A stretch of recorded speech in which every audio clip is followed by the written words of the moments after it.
पिछले एपिसोड में देख ही लिया था कि यहाँ पे जुआन युए के फादर ने जियांग को भी इनवाइट किया था उनकी लाश को एक्सप्लोर करने के लिए, क्योंकि ये ट्रेजर नहीं बल्कि डीमन लॉर्ड की लाश को एक्सप्लोर करने के लिए जा रहे थे। ये मेरा इन्वर्टर बोल रहा है, सॉरी फॉर दिस। खैर, जब ये लोग उस लाश के पास पहुंचते हैं तो फिर अंदर जाने के लिए यहाँ पे एक दरवाजा था और उसके ऊपर कई सारी चैंटिंग्स लिखी हुई थी। वहीं पे एक बुढ़ो भी थे जो कि आगे से मना कर रहे थे, ये कहते हुए भाग जाओ यहाँ से, ये बहुत खतरनाक जगह है। और ये वीडियो एंड हो गया था। एपिसोड की शुरुआत में हम लोग डायरेक्ट यहाँ पे जुआन युए के फादर को देखते हैं। जुआन युए के फादर यहाँ पे आते हैं और वो उस बुढ़ो से कहते हैं कि हम लोग यहाँ पे यंगर जनरेशन को ट्रेजरी एक्सप्लोर करवाने के लिए लाए हुए हैं, प्लीज दरवाजा खोल दीजिए। वहीं पे वो बुढ़ा जैसे ही यहाँ पे जुआन युए के फादर को देखता है तो वो तुरंत इस चीज के लिए मान जाता है, क्योंकि वो फैमिली के हेड इतनी टाइम पे। वहीं पे जियान को समझ में आ जाता है कि जितनी सिक्योरिटी यहाँ पे सिर्फ इस लाश को प्रोटेक्ट करने के लिए की गई है, इससे बात ये साबित हो जाती है कि जू लियू का जो डिवाइन ट्रेजर है वो भी काफी ज्यादा पावरफुल होगा। इसलिए जियांग अपने मन के अंदर यही सोचता है कि वो ये वाली ट्रेजर यहाँ पे एक्सप्लोर करके खुद को रेडी कर लेगा, जिसके बाद वो यहाँ पे जूली डिवाइन ट्रेजर को खुद एक्सप्लोर करने के लिए जाएगा। जिसके बाद वो ट्रेजर जैसे ही खोली जाती है तो अंदर से लाजवाब ऑरा निकलता है, एकदम पावरफुल, जिससे ये लोग एक सेकंड के लिए घबरा से जाते हैं। इस पे जुआन युए के फादर इन लोगों से कहते हैं कि घबराओ नहीं, ये जो एनर्जी वेव निकली है ये यहाँ पे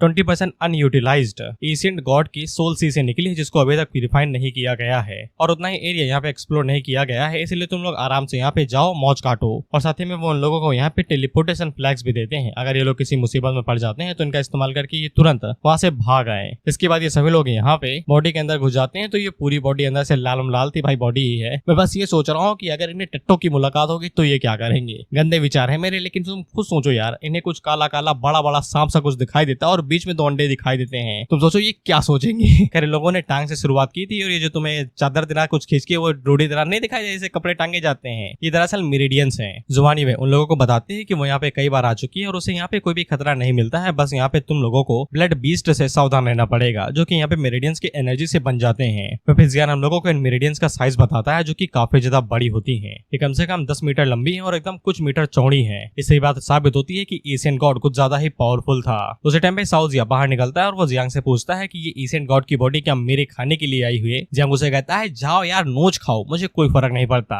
इसके बाद जिया कीड़े में ट्रांसफॉर्म होता है और उड़ते हुए चला जाता है खाने पीने के लिए। और जियांग उसे कहता है कि बस सावधान रहना, किसी मुसीबत को मोल ना लेना, नहीं तो मेरी फट जाएगी। जुआन युए ने यहाँ पे जिन ब्लड बीस्ट के बारे में बताया था उनका सामना इन लोगों से हो जाता है। ये बेसिकली एक तरीके से कुत्ते ही थे, बस 6 आंखें थे और लाल खून से बने हुए थे। लेवल 35 है, स्किल है ब्लड मिस्ट, ब्लड एक्सप्लोजन और ब्लड आरो। बस जुआन युए पीछे मुड़ के उन लोगों से कहती है कि फाइट करने के लिए रेडी हो जाओ। वहीं पे हम लोग युनफी को देखते हैं जो कि अटैक करने के लिए आगे बढ़ता है, लेकिन जियान को यहाँ पे साओजिया की चिंता हो रही थी, क्योंकि ये ब्लड बीस्ट भी इतने बुरे नहीं है, वो इनको खा के फायदा उठा सकता है, लेकिन वो कहीं और पे चला गया है। ऐसे वो इनको यहाँ पे वर्थ इट नहीं समझता है। जिसके बाद हम लोग देखते हैं कि युनफी आगे से सोल पावर स्लैश का इस्तेमाल करता है और कई सारे ब्लड बीस्ट को मार गिराता है। जिसके बाद वो पीछे मुड़ के यहाँ पे जियांग से कहता है देखा मेरी ताकत। जियांग से अंगूठा दिखाते हुए कहता है बढ़िया है, तुमने तो मुझे पावर के जरिए शर्मिंदा कर दिया। और वो मन के अंदर सोचता है लो आ गया जीनस विद द 0 ब्रेन, बिना दिमाग के घोड़ा आ गया भैया। जुआन युए को बताया कि युनफी एक बिना दिमाग का जीनियस है, इसीलिए वो उसे कहती है कि सो आप बंद करो, एकदम महारानी की तरह कहता है कि जैसा आप कहें। वो भी अपने मन के अंदर सोचती है कि ये भी ब्रेनलेस सिंप ही है। अगर तुम्हें सिंप का मतलब नहीं पता है तो सिंप उन लड़कों को कहते हैं जो लड़कियों के पीछे दौड़ते रहते हैं, ये जानते हुए भी कि वो नहीं पटेगी, लेकिन फिर भी कोशिश करने वालों की हार नहीं होती, ये इनका नारा होता है और यही इनके चुतियापे का सहारा भी होता है।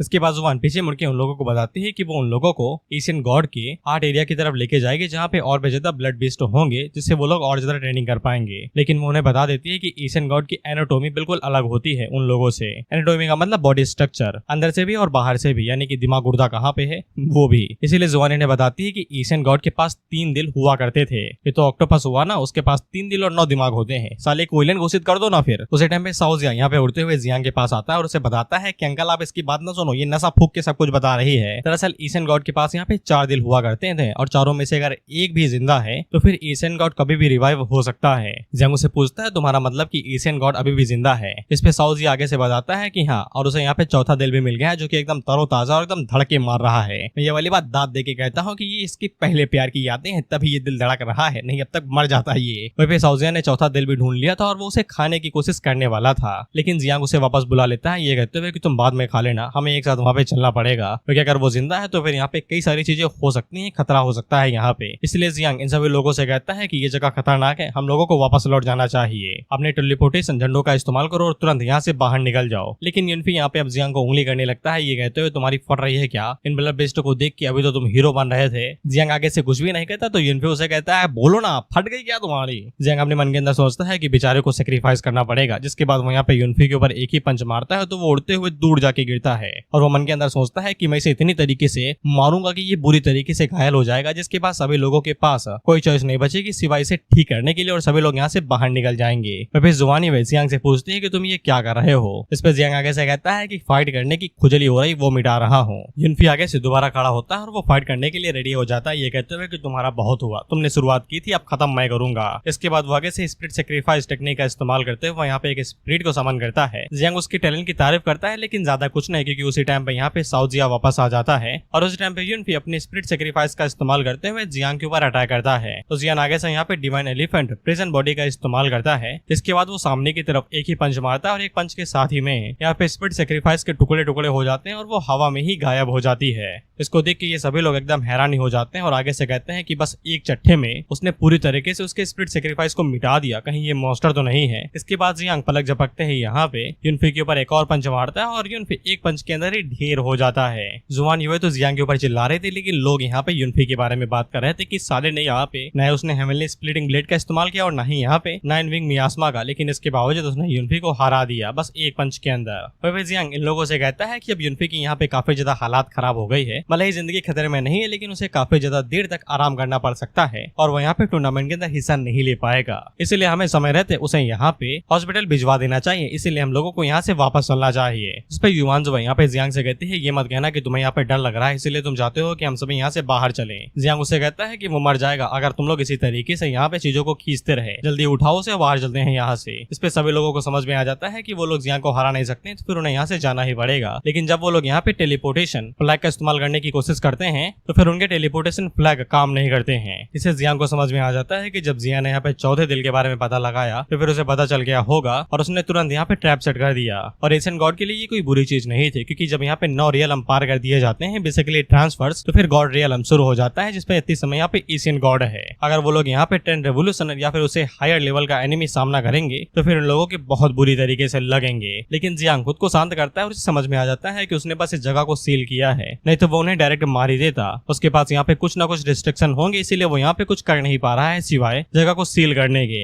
इसीलिए इन लोगों के पास अभी भी एक मौका, अगर ये लोगों को कुछ करने से पहले ही एशियन गॉड को मार देते हैं तो फिर ये लोग बच सकते हैं। इसके बाद वो साउजिया से कहता है कि तुम मुझे रास्ता दिखाओ, हम लोग उसे डिस्ट्रॉय करके आते हैं। फिर जुआन हुए जियांग से कहती है कि तुम्हें पता चल चुका था कि यहाँ पे कुछ गलत होने वाला है, इसलिए तुम हमें फोर्स कर रहे थे यहाँ से जाने के लिए। लेकिन जियांग कोई भी जवाब नहीं देता और भागते रहता है। इसलिए जुआन हुए सभी लोगों से कहती है कि जियांग से सच चपक के रहो, शायद से उसे यहाँ पे कुछ पता चला है। अभी हम लोग जियांग को देखते हैं जब वो चौथे दिल की तरफ आगे बढ़ा तो फिर रास्ते के बीच में कई सारे ब्लड बीस्ट आ जाते हैं। इन पे तादाद ज्यादा थी, इनका लेवल ट्रिपल और ट्रिपल हो गया था। फिर ये सभी सामने का रास्ता ब्लॉक करके बैठे हुए थे, लेकिन जियांग को कोई फर्क नहीं पड़ता। वो आगे से 9 को रिलीज करता है, ये कहते हुए ये लो तुम्हारे लिए पार्टी है। साथ ही में वो यहाँ पे बच्चों को भी रिलीज कर देता है। जिसके बाद वो जुबान युवे से कहता है कि तुम लोग यहीं पे ही रुकोगे और इन सभी बीस्ट को रोक के रखोगे। मैं यहाँ पे मेरिडियंस के ऊपर छेद करता हूँ और आगे जाने की कोशिश करता हूँ, लेकिन जुबान युवे आगे से कहती है यह नामुमकिन है, तुम उसकी मेरिडियंस को तोड़ ही नहीं सकते हो। लेकिन जियांग उसे यही कहता है कि यहीं पे रुको और इन बीस्ट को रोक के रखो, अगर मैं वापस आता हूँ तो फिर हमारे जिंदा रहने के चांसेस हैं। इसके बाद वो आगे से God elephant prison suppression body का इस्तेमाल करता है और मेरिडियन के ऊपर पंच मार के वहाँ पे छेद करने की कोशिश कर रहा था, लेकिन मेरिडियंस दोबारा खुद को हील कर ले रही थी, वो भी दुगनी रफ्तार से।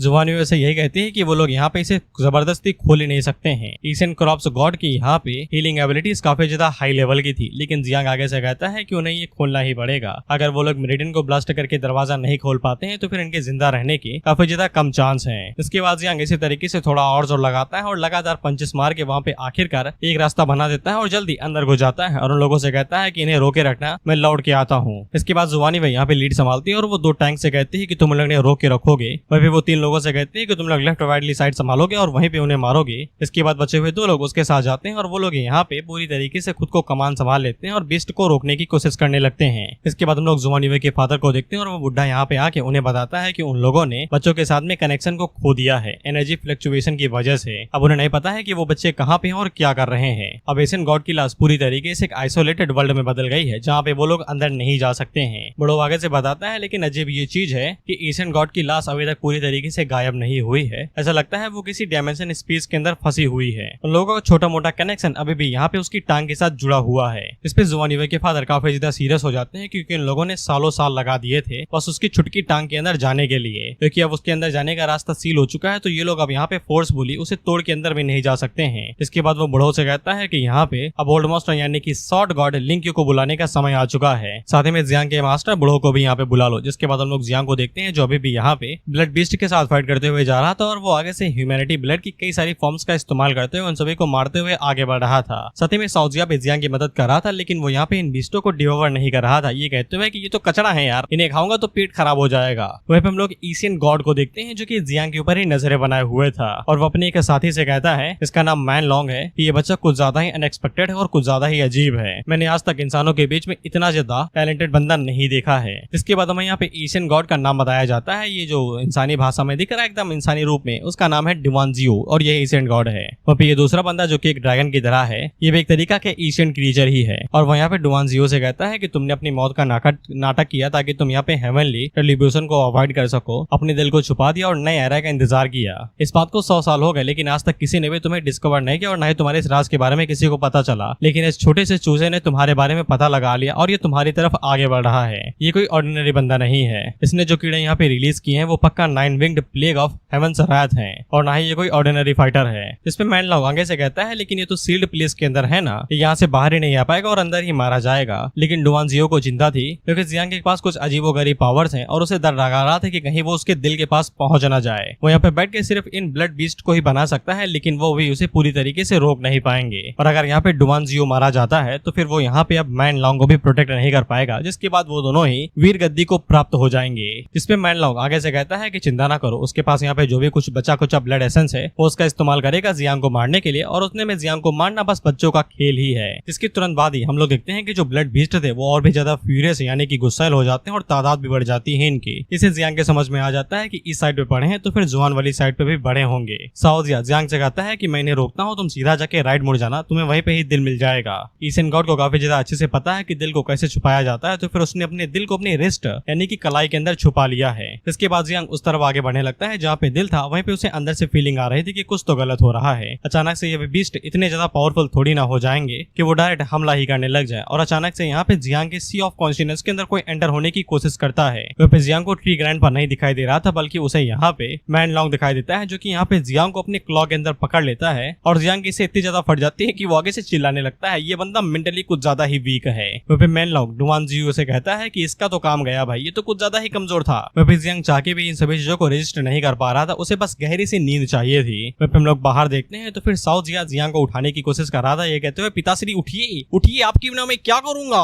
लेकिन सिस्टर हुआ युवे यही नाम था ना, वही बिग ड्रीमर जो नाम था, जो जियांग को रिंग दी थी सिर्फ बहन कहने के बदले में, वो यहाँ पे काम आती है और वो बिजली यहाँ पे मैंग लॉन्ग की जो मेंटल अटैक था उसे यहाँ पे रिफ्लेक्ट कर देती है। जियांग को बताया जाता है कि उसके ऊपर एक कर्स अटैक किया गया था किसी अननोन एंटिटी के जरिए, लेकिन उसे यहाँ पे heart of the star God ने ब्लॉक कर लिया है। लेकिन उसकी रिंग है जिसका नाम heart of the star God है उसे भी काफी ज्यादा भारी भरकम डैमेज हुआ है और वो भी डैमेज स्टेज के अंदर ही है। वह जियांग आगे से कहता है कि उसको बहन कहना यार पूरा वर्थ इट रहा, पैसे वसूल करा दिए उसने, मेरी सोल एसेंस यहाँ पे पूरी तरीके से प्रोटेक्टेड है और साथ ही में ग्रैंडपा ट्री भी पूरी तरीके से प्रोटेक्टेड है। जिसके बाद जियांग आगे से स्वॉर्ड निकाल लेता है ये कहते हुए कि उसे यहाँ पे जो गॉड अटायर इक्विपमेंट मिला है वो उसका इस्तेमाल करके किसी 9 ट्रांसफॉर्मेशन वाले बंदे को भी हरा सकता है। क्योंकि उन लोगों ने यहाँ पे जियांग को नहीं मार पाया तो अब जियांग की बारी है। तो फिर डिवानजियो मैन लॉन्ग से कहता है कि उसके ऊपर दोबारा अटैक करो, वो इस बार पक्का इसे डॉज नहीं कर पाएगा। लेकिन मैन लॉन्ग आगे से बताता है कि वो यहाँ पे जियांग के ऊपर दोबारा अटैक नहीं कर सकता है, उसका पूरा एसेंस पूरी तरीके से खत्म होने आया है। अगर वो यहाँ पे दोबारा कर्स अटैक करेगा तो फिर वो हमेशा के लिए नींद में चला जाएगा। इसके बाद वो पीछे मुड़ के डिवानजियो से पूछता है तो फिर क्या तुम मुझे उठा दोगे अगर मैं यहाँ पे कर्स अटैक करता हूँ। लेकिन हम लोग डिवानजियो को देखते हैं जिसका चेहरा बता रहा था नहीं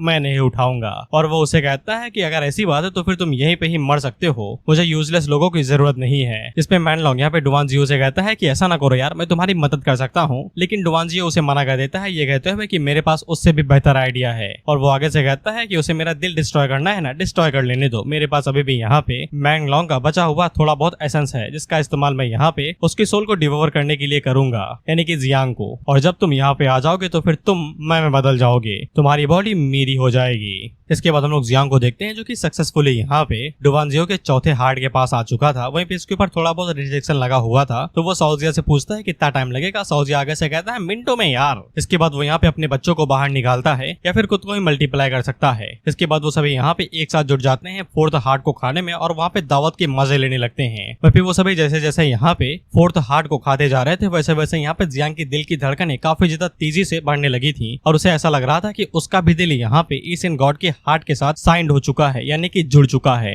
लेकिन उसे ऐसा भी लग रहा था कि ये एक तरीके का इल्यूजन या फिर शॉक वेव भी हो सकती है। इसके बाद हम लोग साउजिया को देखते हैं जो कि यहाँ पे अपने काम पे लग जाता है और वो यहाँ पे दिल को खाना शुरू कर देता है। और वहीं पे जियांग को देखते हैं जो कि अपने दिल को पकड़े हुए था और उसे ऐसा महसूस हो रहा था कि ईसेन गॉड के दिलों के साथ में उसका भी दिल यहाँ पे धीरे धीरे करके बंद कर रहा है धड़कना। फिर जियांग के अंदर अचानक से यहाँ पे केरेबल डोमेन के अंदर जाने की इच्छा होने लगी थी। उसे ऐसा लग रहा था अगर वो उस डोमेन के अंदर जाएगा तो फिर उसे यहाँ पे ऐसी कई सारी अपॉर्चुनिटी मिलेंगी जिसके बारे में उसने कभी सोचा भी नहीं था और उसे ये सब कुछ ऐसा लग रहा था कि उसके भाग्य से जुड़ा हुआ है। हालांकि वो हमें पता है कि वो किसी भाग्य से नहीं बल्कि षड्यंत्र से जुड़ा हुआ है किसी की बॉडी हाथी आने के लिए। काला जादू जिंदाबाद। हालांकि जियांग को अभी भी शक हो रहा था कि ये सच में एक अपॉर्चुनिटी ही है या फिर कोई दूसरा खतरा जो कि उसे वहाँ पे बुला रहा है। जियांग ये फैसला करता है कि वो यहाँ पे जाएगा लेकिन जुआन युवे और बाकी लोगों को बाहर निकालने के बाद में। इसके बाद साउजिया यहाँ पे जियांग के पास आता है और उसे बताता है कि वो और ज्यादा नहीं खा पा रहा है। जियांग उसे कहता है कि अभी तो हड़कम मचाए हुए थे, अब पील नहीं पा रहे हो, अगा गए। जस्ट लाइक सम रिश्तेदारों के बच्चे ले लेंगे हपा के लेकिन हुल नहीं पाएंगे, जिसके बाद में मियाना शुरू कर देंगे नहीं खाना चप थप्पड़ पड़ेगा 2 बार हुल लोगे। लेकिन साउजिया यहाँ पे जियांग को बताता है कि उसने बचे हुए हार्ट को यहाँ पे ब्लड एसेंस के अंदर रिफाइन कर दिया है जिसको वो लोग लेके जा सकते हैं। इसके बाद जियांग उसे कहता है कि तुम यहाँ पे रिप्रोडक्शन शुरू कर दो, जिसके बाद ये लोग यहाँ पे जुआन युवे और बाकी लोगों की तरफ आगे बढ़ने लगते हैं। इसके बाद हम लोग डुवानजियो को देखते हैं जो कि आगे से हमें बताता है कि उसने जियांग के ऊपर कर्स ऑफ कर्मा को लगा दिया है। अब वो यहाँ पे इससे बच के भाग नहीं सकता है, वो चाहे जहाँ भी चला जाए उसे लौट के यहाँ पे आना ही पड़ेगा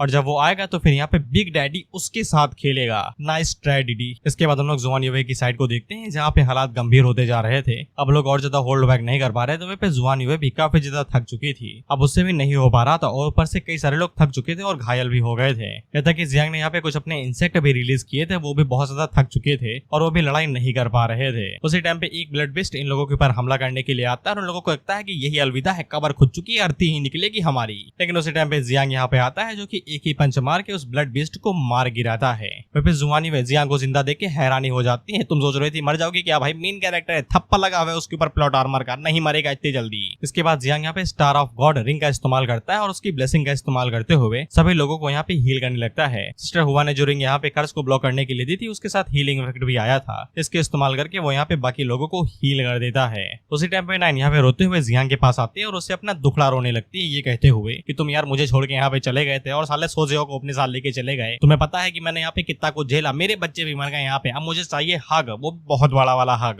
गले लगाने वाला हग। जियांग उसे कहता है ठीक है भाई अपना दुखड़ा रोना बंद करो यार, मैं तुम्हें टाइजो माउंटेन हिल लेके चलूंगा, वहां पे जाके तुम खुद को ठीक कर लेना। वहीं पे नाइन साउजिया से कहती है कि बेटा तुम मेरे हाथ न लग जाना, नहीं मैं तुम्हारी हड्डी पसली एक कर दूंगी। इसे साउजिया की फटके चार हो जाती है। इसके बाद जियांग पीछे मुड़ के उन लोगों से कहता है कि वो यहाँ पे मेरिडियंस को तोड़ के रास्ता बनाएगा और वो लोग उसे फॉलो करते रहेंगे और इसी तरीके से वो लोग इस बॉडी से बाहर निकल जाएंगे। इसके बाद जियांग आगे से यहाँ पे divine elephants of praising prison body का इस्तेमाल करता है और एक पंच मार के यहाँ पे दीवार को तोड़ के लाश को तोड़ के अगले सिरे में चला जाता है। फिर जुआन युवे अपने मन के अंदर सोचती ही रहती है कि जियांग ने अभी यहाँ पे कई सारे पंचेस मारे थे मेरिडियंस को तोड़ने के लिए, लेकिन अब उसे यहाँ पे सिर्फ एक ही पंच की जरूरत पड़ रही है। इतने छोटे से टाइम के अंदर ऐसा क्या हो गया कि उसकी पावर इतनी ज्यादा बढ़ गई और वो खड़े खड़े वो ये सब कुछ सोच ही रहे थे कि उसी टाइम पे जियांग उसे उठाता है और उसे गोद में उठा के वहां से भागने लगता है। वो उसे पूछती है कि ये क्या करो, तो जियांग आगे से कहता है आरती उतारता मैं तुम्हारी भागने की जगह पे, वो भी तुम्हारे लिए नाश्ते के तैयार में थे, साला वो तुम्हारी टांगों को यहाँ पे जाओ जुआ चिकन लेग पीस समझ के पेल जाते, इससे पहले कि दरवाजा बंद हो भागो यहाँ से।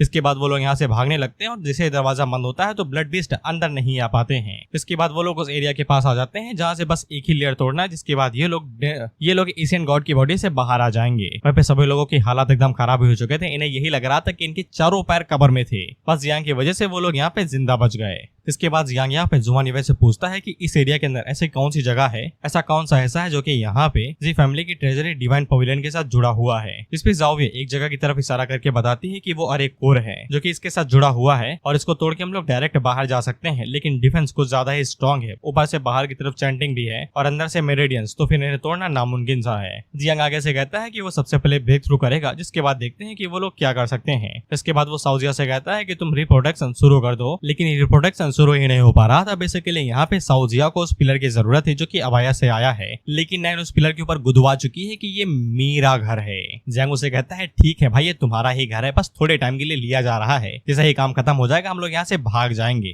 तो उसे गुस्सा तो आता है लेकिन वो कुछ कर नहीं पाती। वहीं पे साओजिया जियांग से पूछता है कि मुझे मेरा घर कब मिलेगा। जियांग उसे कहता है कि जब उस लायक के हो जाओगे। That's what she said. इसके बाद साओजिया यहाँ पे रिप्रोडक्शन शुरू करता है और इसका रिप्रोडक्शन मुझे यहाँ पे कॉपी एबिलिटी की तरह क्यों लग रहा है। खैर जो भी हो, जियांग यहाँ पे अपने टैलेंट का इस्तेमाल करता है जिससे वो यहाँ पे रिप्रोडक्शन एबिलिटी स्पीड यहाँ पे बढ़ा देता है। इसके बाद रिप्रोडक्शन इसी तरीके से होता रहता है। वहीं पे इनमें टोटल कीड़ों की फौज यहाँ पे 300 से ऊपर थी, जो काफी ज्यादा अच्छी बात है। नहीं तो पहले प्रोडक्शन में यहाँ पे सिर्फ 100 या फिर 200 बच्चे ही निकलते हैं, लेकिन यहाँ पे 300 से ज्यादा हैं। उसी टाइम पे जियांग को यहाँ पे साओजिया की आवाज आती है और जब वो उस तरफ देखता है तो फिर हम लोग नाइन को देखते हैं जो कि यहाँ पे उसे बहुत ज्यादा बुली कर रही थी, उसे खाने की कोशिश कर रही थी। वो जियांग उन्हें रोकते हुए कहता है रुक जाओ यार, आपस में लड़ाई ठीक है, लेकिन तुम तो सीधा मांसाहार ही उतारा है कि खा ही लो एक दूसरे को। इसके बाद ऑफकोर्स नाइन को यहाँ पे खाने भर का मिल जाता है और वो आगे से रोते हुए कहती है कि जियांग यहाँ पे जातिवाद करता है, वो यहाँ पे लड़कों को ज्यादा फेवर करता है लड़कियों के मुकाबले। जियांग आगे से कहती है कि ये सब सीखा कहाँ से, और ऊपर से कौन सी बहन यहाँ पे अपने भाई को खाने की कोशिश करती है। लेकिन नाइन को कोई फर्क नहीं पड़ता, वो आगे से रोती रहती है।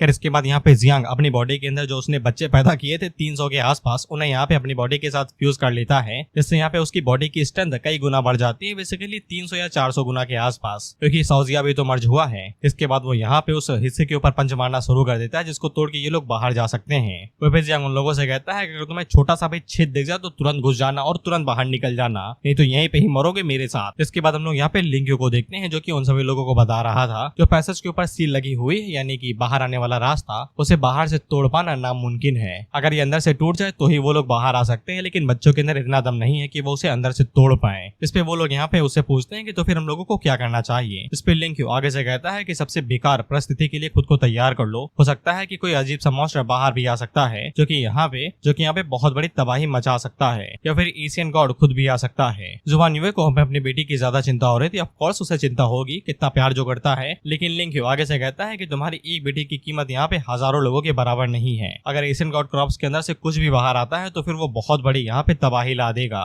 हमें कुछ को सेक्रीफाइस करके लाखों की जान बचानी है, तो फिर हमें ये करना पड़ेगा। लेकिन हम लोग बूढ़ों को देखते हैं जो कि आगे से कहते हैं कि तुम्हें यहाँ पे अपने कंट्री और लोगों की चिंता होगी, लेकिन मैं एक बूढ़ा हूँ जिससे यहाँ पे सिर्फ अपने डिसाइपल की चिंता है। मुझे कोई फर्क नहीं पड़ता कि अंदर से क्या निकलता है, वो 8th एवोल्यूशन पे या फिर 9th एवोल्यूशन से, मुझे कोई फर्क नहीं पड़ता, मैं यहाँ पे मरते दम तक लड़ाई करने को राजी हूँ। लिंक्यू उसे कहता है कि थोड़ा सोच समझ के फैसला लो, लेकिन बड़ों को कोई फर्क नहीं पड़ता था। वो आगे से कहता है मुझे घंटा फर्क नहीं पड़ता, अगर तुमसे भी लड़ना पड़े तो भी मुझे कोई दिक्कत नहीं है, अपने डिसाइपल्स के लिए मैं किसी भी हद तक जा सकता हूँ। लेकिन ये लोग आपस में लड़ते कि उससे पहले ही हम लोग जियांग को देखते हैं जो कि जब पंच मारना शुरू करता है तो फोर्स की वजह से बाहर तक आवाज आ रही थी, जिससे इन लोगों को समझ में आ जाता है कि वो लोग ट्राई कर रहे हैं सील को तोड़ने की। इसलिए लिंक्यू भी बहुत ज्यादा हैरान हो जाते हैं कि ये बच्चे इतना सर्वाइव कैसे कर गए। जिसके बाद वो उन लोगों से कहता है कि खड़े ना रहो, एक साथ अटैक करो इसके ऊपर, शायद हम इसे तोड़ के उन्हें बचा सकते हैं। जिसके बाद हम लोग जियांग को देखते हैं जो कि इतनी पावरफुल फोर्सेस के साथ में पंचेस मार रहा था कि उसे जो शॉक वेव निकल रही थी उसे इन लोगों को दिक्कत होने लगती है। जुबान युए उन लोगों से कहती है कि खुद को संभाल के रखो, हम लोग यहाँ पे शॉक वेव से नहीं मर सकते हैं, हमें यहाँ से बाहर जाना पड़ेगा। और फिर हम लोग जियांग को देखते हैं जो कि जैसे जैसे यहाँ पे मेरिडिन को तोड़ने की कोशिश कर रहा था, वो उतनी स्पीड से यहाँ पे खुद को हील भी करे ले रही थी। तो फिर जियांग आगे से यहाँ पे 9 मियास्मा विंग्स का इस्तेमाल करता है और ब्लास्ट करके वहाँ पे एक तगड़ा छेद कर देता है, लेकिन हीलिंग स्पीड उतनी ही तेजी के साथ बढ़ती है और एक झटके के अंदर ही वहाँ पे उसे दोबारा हील कर देती है। लेकिन उसी टाइम हम लोग देखते हैं कि बाहर की तरफ से बुढ़ाऊ और लिंक को एक साथ स्लैश मारते हैं और वहाँ पे उस दीवार को तोड़ के एक पैसेजवे बना लेते हैं। इस पे सभी उन दोनों को देख के खुश हो जाते हैं कि यहाँ पे बुढ़ाऊ और सॉर्ड गॉड आ गया है उनकी मदद करने के लिए। इसके बाद वो लोग तुरंत यहाँ पे उस पैसेज का इस्तेमाल करते हुए बॉडी को छोड़ के बाहर आने लगते हैं, लेकिन वो हीलिंग के साथ में छोटा भी होते जा रहा था, इसीलिए अब आखिर में यहाँ पे जुआन युए और जियांग ही बच चुके थे। जहाँ पे जियांग यहाँ पे जुआन युए को फोर्स करने लगता है कि पहले तुम जाओ यार, वो दरअसल यहीं पे रुक के वो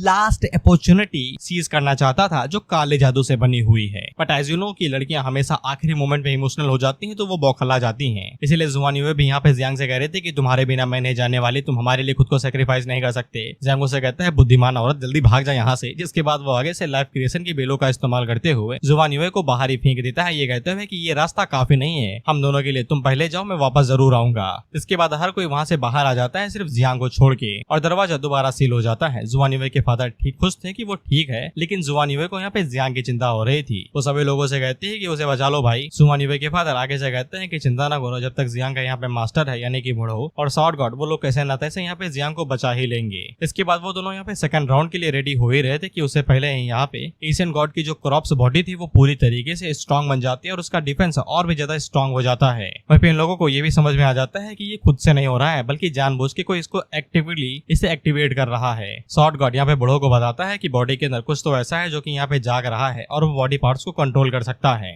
इससे कोई फर्क नहीं पड़ता कि हम लोग यहाँ पे कैसे कोऑर्डिनेट करें और कैसे इसे तोड़ने की कोशिश करें, हम इसे तोड़ ही नहीं सकते हैं। बूढ़ों को इस बात के ऊपर यकीन नहीं होता और वो आगे से स्लैश मारते हुए कहते हैं कि ये नामुमकिन है, लेकिन जब वो स्लैश मारते हैं तो फिर इसका कोई फायदा नहीं था। लिंक क्यों यहाँ पे बूढ़ों से कहता है कि एनर्जी वेस्ट करना बंद करो, पता नहीं बॉडी के अंदर कौन सा म्यूटेशन हो रहा है। अगर वो म्यूटेशन गलती से बाहर आ गया तो फिर बहुत बड़ा कलेश हो सकता है और सिटी भी खतरे में आ सकती है। बेसिकली इन्हें यही लग रहा था कि जियांग की अब फील्डिंग सेट है, अब वो वापस नहीं आने वाला। यहाँ तक कि बूढ़ों भी इसे स्वीकार कर लेते हैं कि उसकी फील्डिंग सेट है और जुआन युवे को रोरो का बुरा हाल था। तो फिर सभी लोग यहाँ पे जियांग को याद करते हैं, ये कहते हुए भाई ने खुद को सेक्रीफाइस कर दिया हमारी जिंदगी बचाने के लिए, हम सभी उसके कर्जमंद हैं। हालांकि हम लोग जियांग को देखते हैं जो कि चिल कर रहा है, ये कहते हुए कि अब सीधा एशियन गॉड की बुद्धि की तरफ चलते हैं, उसके दिमाग का भेजा वराय बन के खाएंगे, देखते हैं वहाँ पे क्या अपॉर्चुनिटी है। लेकिन हम लोग डुवानजियो को देखते हैं जो कि आगे से कहता है कि मछली ने चारा पकड़ लिया है, इस ताजा तरीन बॉडी के साथ मैं रिवाइव हो सकता हूँ और बच के यहाँ पे से भाग सकता हूँ। आओ आओ मेरे पास आओ ताकि हम एक साथ मिल सकें। इसके इरादे नीक नहीं लग रहे हैं मुझे। Pro love himself too much. खैर जियांग भेजा फराई था कि उससे पहले यहाँ पे उसका सामना एक बहुत बड़े दरवाजे से होता है और उस दरवाजे के ऊपर कुछ शॉर्ट मार्क भी लिखे हुए थे जो कि कुछ शब्दों में थे, जो कि करीब 100 सेंचुरी यानी कि 10 या फिर 100 साल पुराने होंगे। और ये सभी शब्द यहाँ पे शॉर्ट गॉड ने लिखे थे यानी कि लिंक यू ने, जब वो पहली बार इस जगह पे आया था और इस जगह को छोड़ के गया था। इससे जियांग को यकीन हो जाता है कि इसके पीछे यहाँ पे दिमाग होगा और वो यहाँ पे नाइन और आजिया से कहता है कि तुम दोनों छुपे रहोगे, तुम मेरे ट्रम्प कार्ड की तरह हो, जब तुम्हें कहूँ ना तब तक बाहर ना आना। जिसपे वो लोग हाँ कहते हैं। जियांग यहाँ पे जैसे ही एंटर होता है तो फिर उसके ऊपर बहुत ज्यादा जोर पड़ने लगता है और उसके कानों में यहाँ पे कई सारी आवाजें घूमने लगती हैं। इसपे यहाँ पे जियांग के पैर बिल्कुल मेरे फ्यूचर की तरह डगमगा जाते हैं और मेरे फ्यूचर की तरह वो भी नीचे ही गिर जाता है। और जब उसकी आंखें खुलती हैं तब उसके सामने यहाँ पे डुवानजियो खड़ा था जो कि उससे कहता है मेरे बच्चे तुम आ ही गए, मुझे तुम्हारा इंतजार था, तुम्हें पता है कि मैंने कितनी सदियों तक तुम्हारा इंतजार किया है। फिर डुवानजियो जैसे ही आया था तो फिर जियांग के मन के अंदर से वो सभी फालतू की बातें भाग गई थी जो उसका जीना हराम कर रखे थी कुछ समय पहले, और उसे यहाँ पे कुछ जानी पहचानी सी फीलिंग महसूस होने लगती है। क्यों नहीं होगी भाई, काला जादू करने वाला तेरे पास आया है। इसके बाद वो अपने बारे में बताता है कि उसका नाम यहाँ पे डुवानजियो है और वो यहाँ का एशियन गॉड है और इस टाइम पे मैं तुम हूँ। जियांग उससे कहता है इसका क्या मतलब है भाई, और देखते ही देखते यहाँ पे डुवानजियो सीधा जियांग का ही रूप ले लेता है और उसकी एकदम कार्बन कॉपी बन जाता है। और वो जियांग के पास जाके उससे कहता है I am you and you are me, मैं तुम हूँ और तुम मैं हूँ। जियांग आगे से कहता है कि मैं इन दोनों को ही नहीं जानता, ये कौन है भाई। इस पे डुवानजियो आगे से कहता है कि ये दोनों मेरे मामा लड़के हैं, ये सब बात तुम छोड़ो यार, तुम हमारे साथ मर्ज हो जाओ, हमका ज्वाइन कर लो एक ही बॉडी में, तुम मेरे ही एक स्वरूप हो। लेकिन जियांग आगे से कहता है भाड़ में जाओ यार, ये सब चीजें काम नहीं आती, ये 2026 में चलता था, अभी 25 चल रहा है। इसके बाद वो डुवानजियो के ऊपर स्लैश मारता है और उसे पीछे ढकेल देता है। लेकिन डुवानजियो काफी ज्यादा पावरफुल था, वो आगे से कहता है कि ये बेड ऑफ ग्रेट दाव है ना, काफी ज्यादा इंटरेस्टिंग अटैक है, लेकिन मेरे सामने ये कुछ भी नहीं है। भले इस एरा के मार्शल आर्ट्स यहाँ पे काफी ज्यादा बेहतरीन हो गए हैं, लेकिन मेरे सामने ये बस 2 कौड़ी की चीजें हैं। इसके बाद वो स्लैश को पकड़ के उसे एकदम टुकड़ों की तरह बिखेर देता है और वो जियांग से कहता है कि मेरे एसेंस काफी ज्यादा कीमती हैं, लेकिन तुम यहाँ पे मुझे मजबूर कर रहे हो उन्हें वेस्ट करने के लिए, काफी ज्यादा बुरी बात है। इसके बाद वो आगे से यहाँ पे मैन लॉन्ग के एसेंस का इस्तेमाल करते हुए कहता है अगर ये बॉडी तुम मुझे प्यार से नहीं दोगे तो फिर मुझे कुछ गंदे तरीके अपनाने पड़ेंगे तुम्हें हथियाने के लिए। वह जियांग यहाँ पे जब मैंग लॉन्ग के थोड़े बहुत क्रिएचर्स को देखता है तो फिर उसे पता चलता है कि इनमें सबसे कमजोर सिंह ट्रांसफॉर्मेशन लेवल पे है और वहीं पे सबसे ताकतवर 9th ट्रांसफर लेवल पे है। तो फिर अब जियांग के पास यहाँ पे अपने ट्रम्प कार्ड इस्तेमाल करने के अलावा और कोई चॉइस नहीं बची थी। इसके बाद वो यहाँ पे जैसे ही 9 और साओ जिया को कमांड देने की कोशिश करता है तो फिर यहाँ पे कुछ भी नहीं होता है और जियांग उनके पास एकदम कनेक्ट नहीं कर पा रहा था और उनका कम्युनिकेशन भी टूट चुका था। जिसके बाद यहाँ पे डुवानजियो आगे बढ़ता है जो कि जियांग को पकड़ लेता है, ये कहते हुए पकड़ लिया। इसके बाद वो जियांग की बॉडी हथियाते हुए कहता है कि जिंदा ना करो, मैं इसे पूरी तरीके से अयासी में डुबा दूंगा और मैं तुम्हें एक अच्छी लाइफ दूंगा। इसके अगले ही पैनल में हम लोग यहाँ पे ग्रैंडपा ट्री को देखते हैं और वहीं पे डुवानजियो को इसे झटका लगता है। इसके अगले ही सीन में हम लोग देखते हैं कि ग्रैंडपा ट्री एक और पौधे को यहाँ पे जन्म देते हैं, सॉरी एक और फल को जन्म देते हैं। दैट्स फल इज LGBTQ फल। पता नहीं ऐसे रंगों को देखता हूँ तो वही याद आते हैं। झंडा इतना खतरनाक बनाया है तो कैसे भूल पाऊंगा भाई, मतलब यही सोच के लिया होगा कि सालों को रंग पसंद है ना, छीन लो इनसे, ये कैसे पसंद करेंगे लाल पीला हरा गुलाबी, या तो ये साले इन रंगों की तरह हमें भी अपना लेंगे, नहीं तो हमारी तरह इस रंगों को ही त्याग देंगे। लॉजिक बढ़िया है, बस बैकफायर कर गया। अब अगर तुम्हें अभी भी कुछ समझ में नहीं आया तो फिर मैं तुम्हें मैं बता दूं कि दी एशियन गॉड को यहाँ पे ग्रैंडपा ट्री ने इस सतरंगी फल के अंदर बदल दिया है, उसे पूरी तरीके से चूस के उसकी सोल को डिवोवर करके। Of course that's called plot armour. वह जियांग को होश आता है तो वो अपनी सी ऑफ कॉन्शियस के अंदर था और उसे अब याद आता है कि एशियन गॉड ने उसे बस हथिया ही लिया था और वो उसके साथ यहाँ पे गंदा काम करने ही वाला था कि उससे पहले ग्रैंडपा ट्री ने उसे यहाँ पे डिवोर कर लिया और उसे यहाँ पे सतरंगी फल के अंदर बदल दिया। जियांग के पास इस सतरंगी फल के रिलेटेड कोई नोटिफिकेशन आते हैं जहाँ पे बताया जाता है कि फल पूरी तरीके से पका नहीं है, इन्फॉर्मेशन अननोन है। इस फल को उगाने के लिए यहाँ पे बहुत ज्यादा एक्सट्रीम पावरफुल डिवाइन सोल की जरूरत पड़ी है और इस फल के पास यहाँ पे डिवाइनिटी है। और जियांग से कहा जाता है कि पानी अच्छे से डालो तभी ये फल जल्दी पकेगा, और यहाँ पे ये जमीन वाला पानी नहीं लेगा, इसे चाहिए यहाँ पे डिवाइन सोल्स का पानी। बेसिकली ये आत्मा चाहता है, वो भी डिवाइन लेवल की, कि लाओ उन्हें खाऊंगा तब पकूंगा। ये तो बोल जाओ कि ये सतरंगी फल कभी तुम्हारी झोली में गिरा था। इसके बाद जियांग यहाँ पे हमें हल्की फुल्की एक्सप्लेनेशन देता है जिससे हमें थोड़ा सा सेटिस्फेक्शन मिल सके। माथे पे सी लिखा हुआ है। वैसे जियांग हम लोगों को बताता है कि यहाँ पे एशियन गॉड की डिवाइन सोल यहाँ पे फल के अंदर बदल गई है। वो यहाँ पे जियांग की बॉडी के ऊपर कब्जा करना चाहता था, लेकिन ग्रैंडपा ट्री ने उसे यहाँ पे फल के अंदर बदल दिया। ग्रैंडपा ट्री यहाँ पे कर्स को ब्लॉक नहीं कर सकते हैं, लेकिन जब भी बात यहाँ पे डिवाइन सोल्स और स्पिरिट की आती है तो वो बाहुबली हैं। वो किसी को भी पकड़ के फल के अंदर बदल सकते हैं, जैसे मेरी एक्स किया करती थी। हालांकि सतरंगी फ्रूट को यहाँ पे डिवाइन सोल्स की जरूरत है पकने के लिए, जो कि काफी ज्यादा टफ कंडीशन है। उसी टाइम पे साउजिया यहाँ पे जियांग से कहता है फादर आप उठ गए, और जब जियांग साउजिया की तरफ देखता है तो वो बहुत ज्यादा हैरान हो जाता है क्योंकि साउजिया एक बहुत बड़े मॉन्स्टर के ऊपर बैठा हुआ था।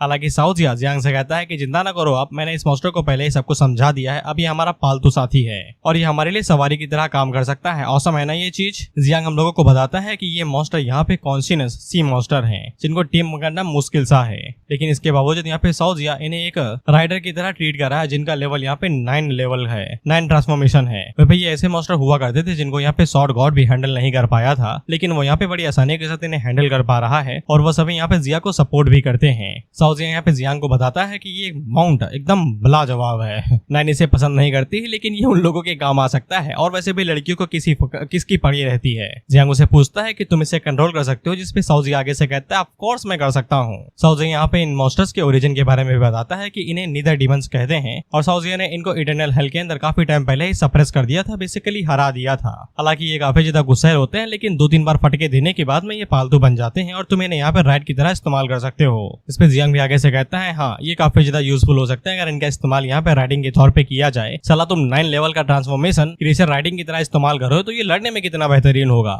जियांग यहाँ पे साउजिया से पूछता है कि हम इसे बाहर लेके जा सकते हैं। साउजिया आगे से बताता है लेके जा सकते हैं, लेकिन ज्यादा टाइम के लिए नहीं। ये मॉन्स्टर यहाँ पे इंटरनल हेल के अंदर एकदम गहराई में रहते हैं, तो फिर इन्हें यहाँ पे रहना पड़ता है और ऊपर से यहाँ पे एशियन गॉड की कॉन्शियसनेस ने इन्हें यहाँ पे समन किया है, इसलिए यहीं पे रहेंगे, बाहर ले जाना खतरे से खाली नहीं होगा। जियांग अपने मन के अंदर यही सोचता है कि इन्हें ज्यादा देर तक बाहर लेके तो नहीं जा सकते हैं, लेकिन गंभीर स्थिति में इनका इस्तेमाल यहाँ पे ट्रम्प कार्ड की तरह किया जा सकता है। उसी टाइम पे जियांग को याद आता है कि यहाँ पे और भी कई सारे लेवल थे, और भी कई सारे मॉन्स्टर थे जिनका लेवल यहाँ पे 9 था और भी कई सारे डीमंस थे, और वो साउजिया से पूछता है वो सब कहाँ गए, जिसपे साउजिया आगे से कहता है कि मैं उन्हें खा गया। जियांग उसे कहता है कि मतलब तुम्हारा पेट भर गया तो फिर तुमने इसे छोड़ दिया और इसे सवारी बना लिया, तुमने कहा नहीं था कि तुम्हारा दिल खा के ही पेट भर गया है। इस पे साउजिया आगे से कहता है बच्चे करने में ताकत लगती है भाई, दोबारा भूखा हो गया, कोई कमी है क्या, कोई गलती है इसमें। जियांग उसे कहता है नहीं यू आर ग्रेट, तुमने मेरा दिल जीत लिया, अब हमें यहाँ से बाहर निकालो थोड़ा। और वो आगे से रोते हुए कहता है कि मेरे बेवकूफ बच्चे ने यहाँ पे सॉर्ड गॉड की बची हुई सारी दौलत लूट ली, सिर्फ एक ही मॉन्स्टर बचा हुआ है और उसको भी हम लोग इस्तेमाल करने वाले हैं, बेचारे के पास कुछ भी नहीं बचा।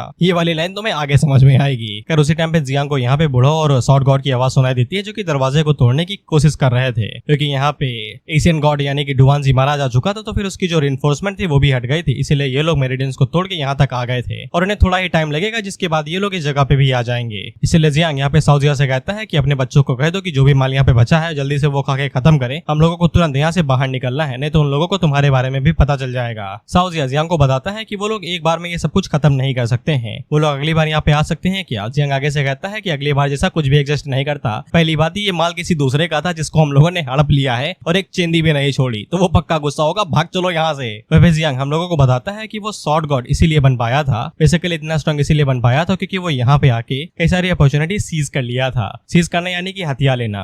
अगर वो यहाँ पे देखेगा कि इसकी बची कुछ दौलत भी हम लोगों ने लूट ली है तो वो पक्का बौखला जाएगा और अंधाधुन हमला करने लगेगा। तो फिर हम लोग साउजिया को देखते हैं जो कि उन सभी मॉन्स्टर्स को यहाँ पे कंप्रेस करके एक छोटे से बॉल के अंदर बदल देता है जो कि स्टोरेज आइटम की तरह काम कर रहे हैं। जियांग उसे कहता है कि तुम इन्हें अपनी सिस्टर के घर पे छोड़ दो, वो उन्हें देख के रख लेगी। लेकिन हम लोग 9 को देखते हैं और उसको ये मॉन्स्टर यहाँ पे घिनौने लग रहे थे। वो आगे से कहती है किसी घटिया चीजें हैं भाई, मैं इनका सामना कैसे करूं। इसके बाद जियांग यहाँ पे साउजिया को अपने पास बुलाता है। ये कहते हुए जल्दी भागो यहाँ से, इससे पहले कि शॉर्ट गार्ड आ जाए और उसका दिमाग खराब हो जाए। इसीलिए वो लोग जैसे यहाँ पे दरवाजा खोलते हैं तो जियांग इतनी तेज भागता है कि किसी से पूछो ना, एकदम फ्लैश की स्पीड से। वहीं पे हम लोग बाहर बुढ़ो और शॉर्ट गॉड को देखते हैं जिन्होंने सक्सेसफुली दरवाजा यहाँ पे ओपन कर लिया था। इसके बाद वो लोग अंदर जाने के बारे में सोच ही रहे थे कि अंदर जाके चन को बाहर खींच लाते हैं, लेकिन उसी टाइम पे जियांग यहाँ पे खुद ही आ जाता है और वो बुढ़ो से कहता है कि मेरा हाथ पकड़ो। लेकिन बुढ़ो से पहले यहाँ पे जुआन युवे आ जाती है जो कि देखते ही जियांग के लपट जाती है। कहते हुए कहाँ थे तुम। जियांग अपने मन के अंदर सोचता है अभी टाइम नहीं है जानू, बाद में मिलूंगा। जिसके बाद उसे धक्का कहता है कि हटो यार, रास्ते से समय नहीं है। इसी तो जुआन युवे भी हैरान हो जाती है कि मैंने कुछ कर दिया क्या कि तुम मुझसे बात नहीं करना चाहते।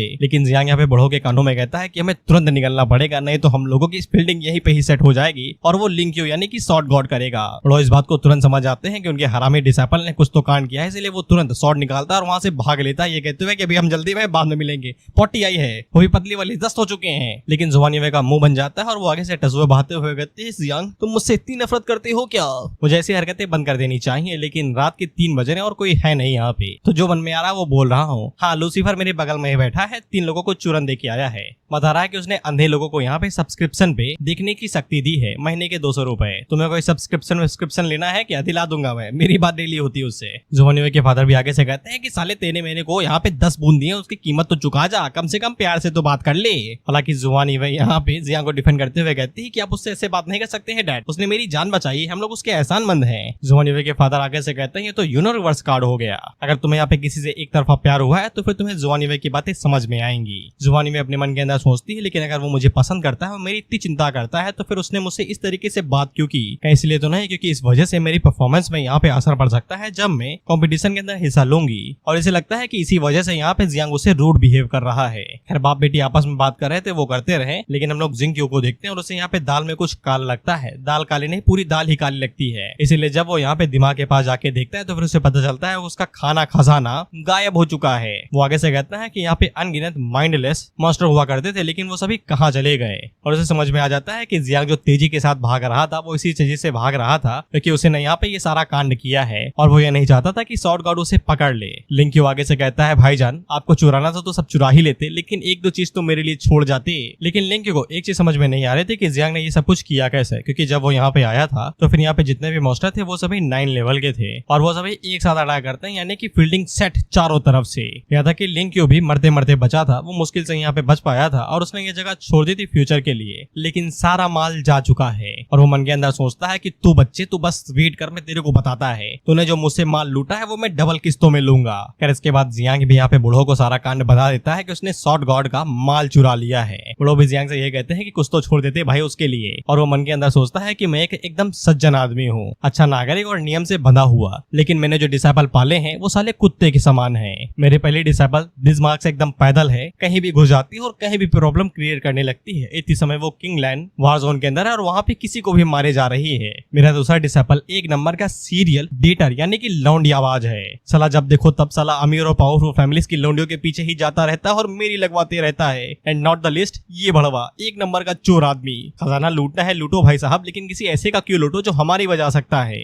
जियांग बुढ़ो से पूछता है कि जब कंपटीशन शुरू होगा तो फिर उसे क्या लगता है क्या वो यहाँ पे वुसेंग को हरा सकता है, क्योंकि वुसेंग और यहाँ पे जुआन युवे दोनों उसके लेवल के ही हैं। इस पे बुढ़ो उसे कहते हैं कि वुसेंग और जिन युवे को हराना काफी ज्यादा आसान है, तुमने जो मुझे दिखाया उसके हिसाब से, लेकिन मैं तुम्हें बता दूं कि यहाँ पे ऐसी कई सारी चीजें हैं जिनके सामने तुम अभी तक टिक नहीं सकते हो। और बुढ़ो यहाँ पे जैन के बारे में बात कर रहे हैं, हंटिंग लिस्ट का टॉप टारगेट। इसके बाद बुढ़ो यहाँ पे जियांग को जैन के बारे में बताते हैं कि जैन यहाँ पे यंगर जनरेशन के अंदर टॉप पोजीशन पे ही नहीं बल्कि उसका टैलेंट भी यहाँ पे टॉप टायर है। उसके जैसा टैलेंट आज तक कभी यहाँ पे 800 सालों में देखा नहीं गया। नॉर्मल अवेकनेस को यहाँ पे 18 तक होने का इंतजार करना पड़ता है, तब कहीं जाके वो यहाँ पे मेच्योर हो पाते हैं, उनकी पावर स्पिरिट यहाँ पे मेच्योर हो पाती, तब वो जाके अवेकन होते हैं। लेकिन यंग जैन के लिए ये ऐसा नहीं था। जब वो 3 का था तब से उसकी शुरुआत शुरू हो गई थी। जब वो 9 का हुआ तब उसने यहाँ पे अपने आप को अवेकन किया और उसे यहाँ पे divine weapon the royal human sword मिली। इसके बाद वो 12 की उम्र में फॉरबिडन एरिया के अंदर गया और 15 में वापस आया। इसके बाद उसने 3 सालों तक कैपिटल के अंदर ट्रेनिंग की। इस पे जियांग आगे से पूछता है जब उसने इतनी जल्दी अपने टैलेंट को अवेकन कर लिया था तो फिर उसका लेवल इतना ज्यादा कम क्यों है। इस पे बड़ो यहाँ पे जियांग को बताते हैं क्योंकि जेन यहाँ पे अपनी कल्टीवेशन यानी कि प्रैक्टिस और ट्रेनिंग के साथ साथ 10,000 क्लैन की टॉप लेवल के टेक्निक्स को भी सीखता है और उन्हें मास्टर करता है। आगे की बातें हमें यहाँ पे जेन कंप्लीट करता है कि top 10 level techniques from 10,000 clans यहाँ पे उसकी ब्लड फील्ड फिजिक को और भी ज्यादा अच्छे से टेम्पर और कल्टीवेट करने में मदद करती है। वह अब तक जेन ने अपनी ब्लड फील्ड फिजिक को पूरी तरीके से कंप्लीट कर लिया था, जिसके बाद वो अपने अंकल से यहाँ पे जियांग चन के बारे में कुछ नई इन्फॉर्मेशन पूछता है। 10,000 क्लैन को यहाँ पे ट्रांसलेटर ने बदल के टियान वान क्लैन कर दिया है। यहाँ पे जियांग बड़ो से पूछता है कि क्या मैं इन टेक्निक्स को सीख सकता हूँ। बड़ो से कहते हैं मुझे नहीं पता है, अभी तक ये कंफर्म नहीं किया कि बाकी लोग इसे सीख सकते हैं या नहीं, क्योंकि ये टेक्निक्स यहाँ पे हेवन से बन के आती है और इनसे ये टेम्पर होती है। सिर्फ जैन एक ऐसा बंदा है जिसने यहाँ पे करीब 100 सालों के अंदर ग्रेट जिया के अंदर ऐसा कुछ कर दिखाया है। ऐसा भी कहा जाता है कि अगर तुम टैलेंटेड हो या फिर एक्सेप्शनल हो तो फिर इसका कोई ये मतलब नहीं है कि तुम यहाँ पे टियान वन क्लैन की टेक्निक्स को सीख सकते हो। रही बात जैन की, तो फिर जैन यहाँ पे ग्रेट जिया एम्परर का डिसेंडेंट है। वही एम्परर जिसने यहाँ पे टियान वन क्लैन के खिलाफ काउंटर अटैक किया था और उनकी सारी टेक्निक्स को हथिया लिया था। लेकिन अब समय यहाँ पे पूरी तरीके से बदल चुका है, यहाँ तक कि मार्शल गॉड जुआनजी भी सिर्फ यहाँ पे डिफेंस और गार्ड के ऊपर फोकस करता है, सिर्फ टियान वन क्लैन के एंट्री पॉइंट पे। बेसिकली टियान वन क्लैन के अंदर घुसना नामुमकिन सा है, लेकिन यहाँ पे एक रास्ता है। अगर जियांग यहाँ पे कंपटीशन के दौरान में फर्स्ट प्लेस हासिल कर ले तो फिर वो यहाँ पे अथॉरिटी का इस्तेमाल कर सकता है कैपिटल के मैनुअल्स को चेक करने की। इसके बाद वो जियांग को उसके घर पे देखते हैं, जहाँ पे उसे पता चलता है कि एशियन गॉड की बॉडी में जाना सबसे बेस्ट डिसीजन था। उसकी स्ट्रेंथ बढ़ गई और ऊपर से यहाँ पे जो कीड़े हैं वो और भी ज्यादा रिप्रोडक्शन करके और भी ज्यादा कीड़ों को जन्म दे रहे हैं। लेकिन उसी टाइम पे यहाँ पे जियांग को ग्रैंडपा ट्री दोबारा अपने कॉन्शियसनेस वर्ल्ड के अंदर बुला लेते हैं और उसे पता चलता है कि ग्रैंडपा ट्री ने एक और फल बना दिया है। अब अक्सर ये जियांग के लेवल अप करने पे होता है, लेकिन जियांग यहाँ पे अब लगातार अपने नंबर्स को बढ़ाते जा रहा है, बेसिकली बग्स के, कीड़ों के। इसीलिए यहाँ पे अब लगातार फ्रूट्स भी बढ़ते जा रहे हैं। बेसिकली इनका टाइम ड्यूरेशन कम हो रहा है। इसके बाद जियांग के सारे फ्रूट को चेक करता है तो फिर उसे पता चलता है कि ये फ्रूट यहाँ पे थंडर फ्रूट है, जो जियांग को यहाँ पे एक और हिडन क्लास दे सकता है जो थंडर मास्टर होगी। जियांग को यहाँ पे इस हरा फल के अंदर से 3 एबिलिटीज मिलती हैं। पहले तो रेड है, मतलब लेवल रेड है। जियांग यहाँ पे इलेक्ट्रिक फील्ड का इस्तेमाल करके कहीं पे भी टेलीपोर्ट हो सकता है, कहीं पे भी, इंडिया से जापान, जापान से यूरोप, कहीं भी, क्योंकि पूरी दुनिया के अंदर इलेक्ट्रिक फ्लो करती है। हालांकि सिस्टम ने इस पे पाबंदी लगा रखी है, वो सिर्फ 1 किलोमीटर के दायरे के अंदर ही टेलीपोर्ट हो सकता है। लेवल बढ़ाओ, रेंज पाओ। इसके बाद दूसरी एबिलिटी भी थी जो थी थंडर एल्यूमिनेशन। इसका भी लेवल रेड था। इसकी मदद से जियांग यहाँ पे किसी भी लाइटनिंग एनर्जी को एब्जॉर्ब कर सकता है और डिफेंस के लिए उसे रिलीज कर सकता है। और तीसरी एबिलिटी सबसे पावरफुल एबिलिटी थी जिसका नाम डिवाइन जजमेंट था और इसका लेवल पर्पल है, जो कि यहाँ पे लाइटनिंग को ट्रांसफॉर्म करके एक पाम के अंदर बदल देगी और एक हाईली वोल्टेज इलेक्ट्रिसिटी जनरेट करेगी, जो से वो किसी के ऊपर भी अटैक कर सकता है। इस पे जियांग काफी ज्यादा खुश हो जाता है क्योंकि इसके साथ में उसके पास यहाँ पे 2 जॉब आ जाती हैं। एक तो है डिवाइन सोल कल्टीवेटर और दूसरा है थंडर मास्टर। बेसिकली अब वो डुअल जॉब होल्डर हो चुका है। और ये कीड़े कहाँ से आते हैं, तो वो सिस्टम की तरफ से आते हैं, वो जॉब और प्रोफेशन के अंदर ऐड नहीं होता। इसके बाद हमें ऑफ स्प्रिंग्स यानी कि बच्चों के बारे में बताया जाता है। साउथ ने यहाँ पे 30,000 बच्चों को जन्म दिया है, वहीं पे 9 ने 12 मिलियन। वहीं पे 9 साउजिया से कहती है कि अपन और अपन बच्चा दोनों यहाँ से लो और भाग जाओ यहाँ से, दिखाई ना देने वाला घर पे। इसे भाई साउजिया फूटी आग नहीं भा रहा, ये भगा ही रही है उसे घर से। हालांकि जियांग को फर्क नहीं पड़ता, यही कहते हुए कि लड़े मरेंगे कोई फर्क नहीं पड़ता, बस ये बच्चे देते रहे, मुझे और कुछ नहीं चाहिए। और जियांग इतने ज्यादा बच्चों को देख के काफी ज्यादा खुश हो जाता है। फिर इसके बाद हमें यहाँ पे जियांग का स्टेटस दिखाया जाता है, तो तुम स्टेटस ना देखो, बताता हूँ ना। जैसा कि तुम्हें पता है कि जितने ज्यादा बच्चे यहाँ पे होंगे उतना ज्यादा लेवल यहाँ पे जियांग का बढ़ेगा, बेसिकली एबिलिटीज का लेवल। इसीलिए ये जो 12 मिलियन के आसपास बच्चे हुए हैं, उस वजह से यहाँ पे जियांग का प्रोफेशन भी डबल हो गया है। डिवाइन कल्टीवेटर का था वो तो अलग चला जाता है, वो सिर्फ ग्रोथ के काम में आता है, हॉस्पिटैलिटी। लेकिन उसका जो लाइटनिंग मास्टर वाला जॉब था वो अब अपग्रेड हो जाता है, जिससे उसे पावर थोड़ी और मिल जाती है। साथ ही में यहाँ पे साउजिया का लेवल भी बढ़ चुका था और उसके बच्चों का भी। अब यहाँ पे जियांग को टियानजो कंपटीशन की चिंता बिल्कुल भी नहीं करनी थी। भले वो यहाँ पे फॉरबिडन टाइप के इंसेक्ट का इस्तेमाल नहीं कर सकता है, लेकिन अब वो यहाँ पे साउजिया की सप्रेशन एबिलिटी का इस्तेमाल करके उसके साथ मर्ज हो सकता है, लाइटिंग फील्ड का इस्तेमाल कर सकता है और एक जोरदार पंच मार के एनिमी का मुंह तोड़ सकता है। अगर फिर भी काम नहीं बना तो फिर वो यहाँ पे एक्सप्लोजन का इस्तेमाल करेगा, और अगर फिर भी काम नहीं बना तो फिर वहाँ पे साउजिया के पेट यानी कि डार्क डेविल को भी बाहर निकाल लेगा, बेसिकली निंदर डीमंस को। इसके बाद हम लोग कियांगलू वार जोन के एकदम गहराई, एकदम घुसे हुए माउंटेन पे एक जगह को देखते हैं जहाँ पे कई सारे लोग इकट्ठा हुए थे और तभी वहाँ पे एक बंदा एंट्री मारता है जो कि ड्रैगन पे मारा था और ऐसा लग रहा है कि ये गोवा से चिल मार के आ रहा है। खैर उन सभी लोगों से कहता है कि यार तुम सभी लोग एकदम जल्दी आ गए, मेरी तरह बिल्कुल भी नहीं हो, जो कि यहाँ पे गुआन घाई से भागते हुए आ रहा है और भागते भागते उसकी मौत होने वाली है। इस पे फीमेल कैरेक्टर आगे से कहती है कि यार तुम हो ही इतना ज्यादा फैसी, एक तरफ हमारी तरफ देखो, ऐसा लगता है कि मैं भीख में कपड़े दिए गए, और एक तरफ तुम देखो यार ऐसा लगता है गोवा से चिल मार के आए हो। अब आगे शुरू करने से पहले मैं तुम्हें बता दूं कि ये सभी वार जोन के गार्डियंस हैं, जैसे कि गुआन हाई वार जोन, और जहाँ पे जियांग रहता है उस वार जोन का नाम है जियांगनैन वार जोन। अब इन वार जोन को तुम एक तरीके से यहाँ पे स्टेट समझो, जैसे कि दिल्ली हो गया, मुंबई हो गया, यूपी हो गया, इस तरीके से। और ये सभी यहाँ पे उन स्टेट्स के सीएम हैं, बेसिकली गार्डियंस। अब इससे अच्छा मैं नहीं समझा सकता। खैर ये सभी लोग यहाँ पे कंपटीशन को लेके बात करने के लिए आए हुए हैं। वह ये कोट वाला बंदा यहाँ पे उस गुआन घाई के गार्डियन से कहता है, अगर इस दुनिया में अजीबों की लिस्ट आएगी तो फिर तुम उसमें नंबर 1 पे रहोगे। इस पे गुआन घाई का वार जोन गार्डियन आगे से कहता है, बकवास बंद करो, हम लोगों को अपने फैशन पे डिपेंड रहना है, इसलिए यहाँ पे मीटिंग शुरू करो। इसके बाद ये सफेद बाल वाला बुड्ढा आगे से बात करना शुरू करता है और वो बताता है कि इस साल का जो टियानजो कंपटीशन होने वाला है ये पिछले वाले से बिल्कुल बदल गया है। अगर strongest capital basically war zone ही समझो, उसे हटा दिया जाए तो भी यहाँ पे ऐसे कई सारे वॉर जोन है जो कि पावरफुल लोगों को ला रहे हैं, जैसे कि मैजिक सिटी हो गया, जियांगनैन हो गया, और खासकर जियांगनैन वहाँ से दो आ रहे हैं। पहला वो सुवांग है और दूसरा जियांगचन है, और अगर उन दोनों की स्ट्रेंथ मिला दी जाए तो फिर वो डिमन सिटी से ज्यादा पावरफुल हो जाएंगे। पिछले टूर्नामेंट के दौरान में जियांगनैन वॉर जोन इन लोगों के साथ जुड़ा हुआ था और इनके साथ ही काम कर रहा था, और इनके साथ मिलकर मैजिक सिटी और कैपिटल के खिलाफ में लड़ाई कर रहा था। लेकिन इस साल ये लोग यहाँ पे उनके साथ कोई भी रिश्ते नाते नहीं रखना चाहते हैं, और ऊपर से 100 फैमिली के जेंगाओ को यहाँ पे काफी ज्यादा परेशानियों का सामना करना पड़ा है सिर्फ उन लोगों की वजह से। इस पे फीमेल कैरेक्टर आगे से कहती है, अगर ऐसी बात है तो फिर हम लोग यहाँ पे पहले अपनी फोर्स को ज्वाइन कर लेंगे इस साल, और सबसे पहले जियांगनैन वॉर जोन को ही एलिमिनेट करेंगे। इस पे कुछ लोग आगे से कहते हैं कि 6 मेजर वॉर जोन्स ने पहले भी यहाँ पे हाथ मिलाया है सिर्फ कैपिटल को टारगेट करने के लिए, लेकिन इसके बावजूद वो लोग इतने ज्यादा सक्सेसफुल नहीं हो पाए थे। इस पे लोग आगे से कहते हैं कि फीमेल कैरेक्टर जिसका नाम यहाँ पे जिनगी है, उसने जो भी कहा है वो पूरी तरीके से यहाँ पे सेंस बनाता है, इसलिए वो लोग यहाँ पे इस अलायंस के जरिए सिर्फ सेकंड प्लेस को होल्ड करने की इच्छा जताते हैं और उसके लिए फाइट करेंगे। इसके बाद वो सभी लोग इस अलायंस के लिए यहाँ पे अपना वोट देते हैं, जिसपे सभी लोग वोट देते हैं, और जिंगी जिस वॉर जोन से आती है उसका नाम यहाँ पे टियानफू है।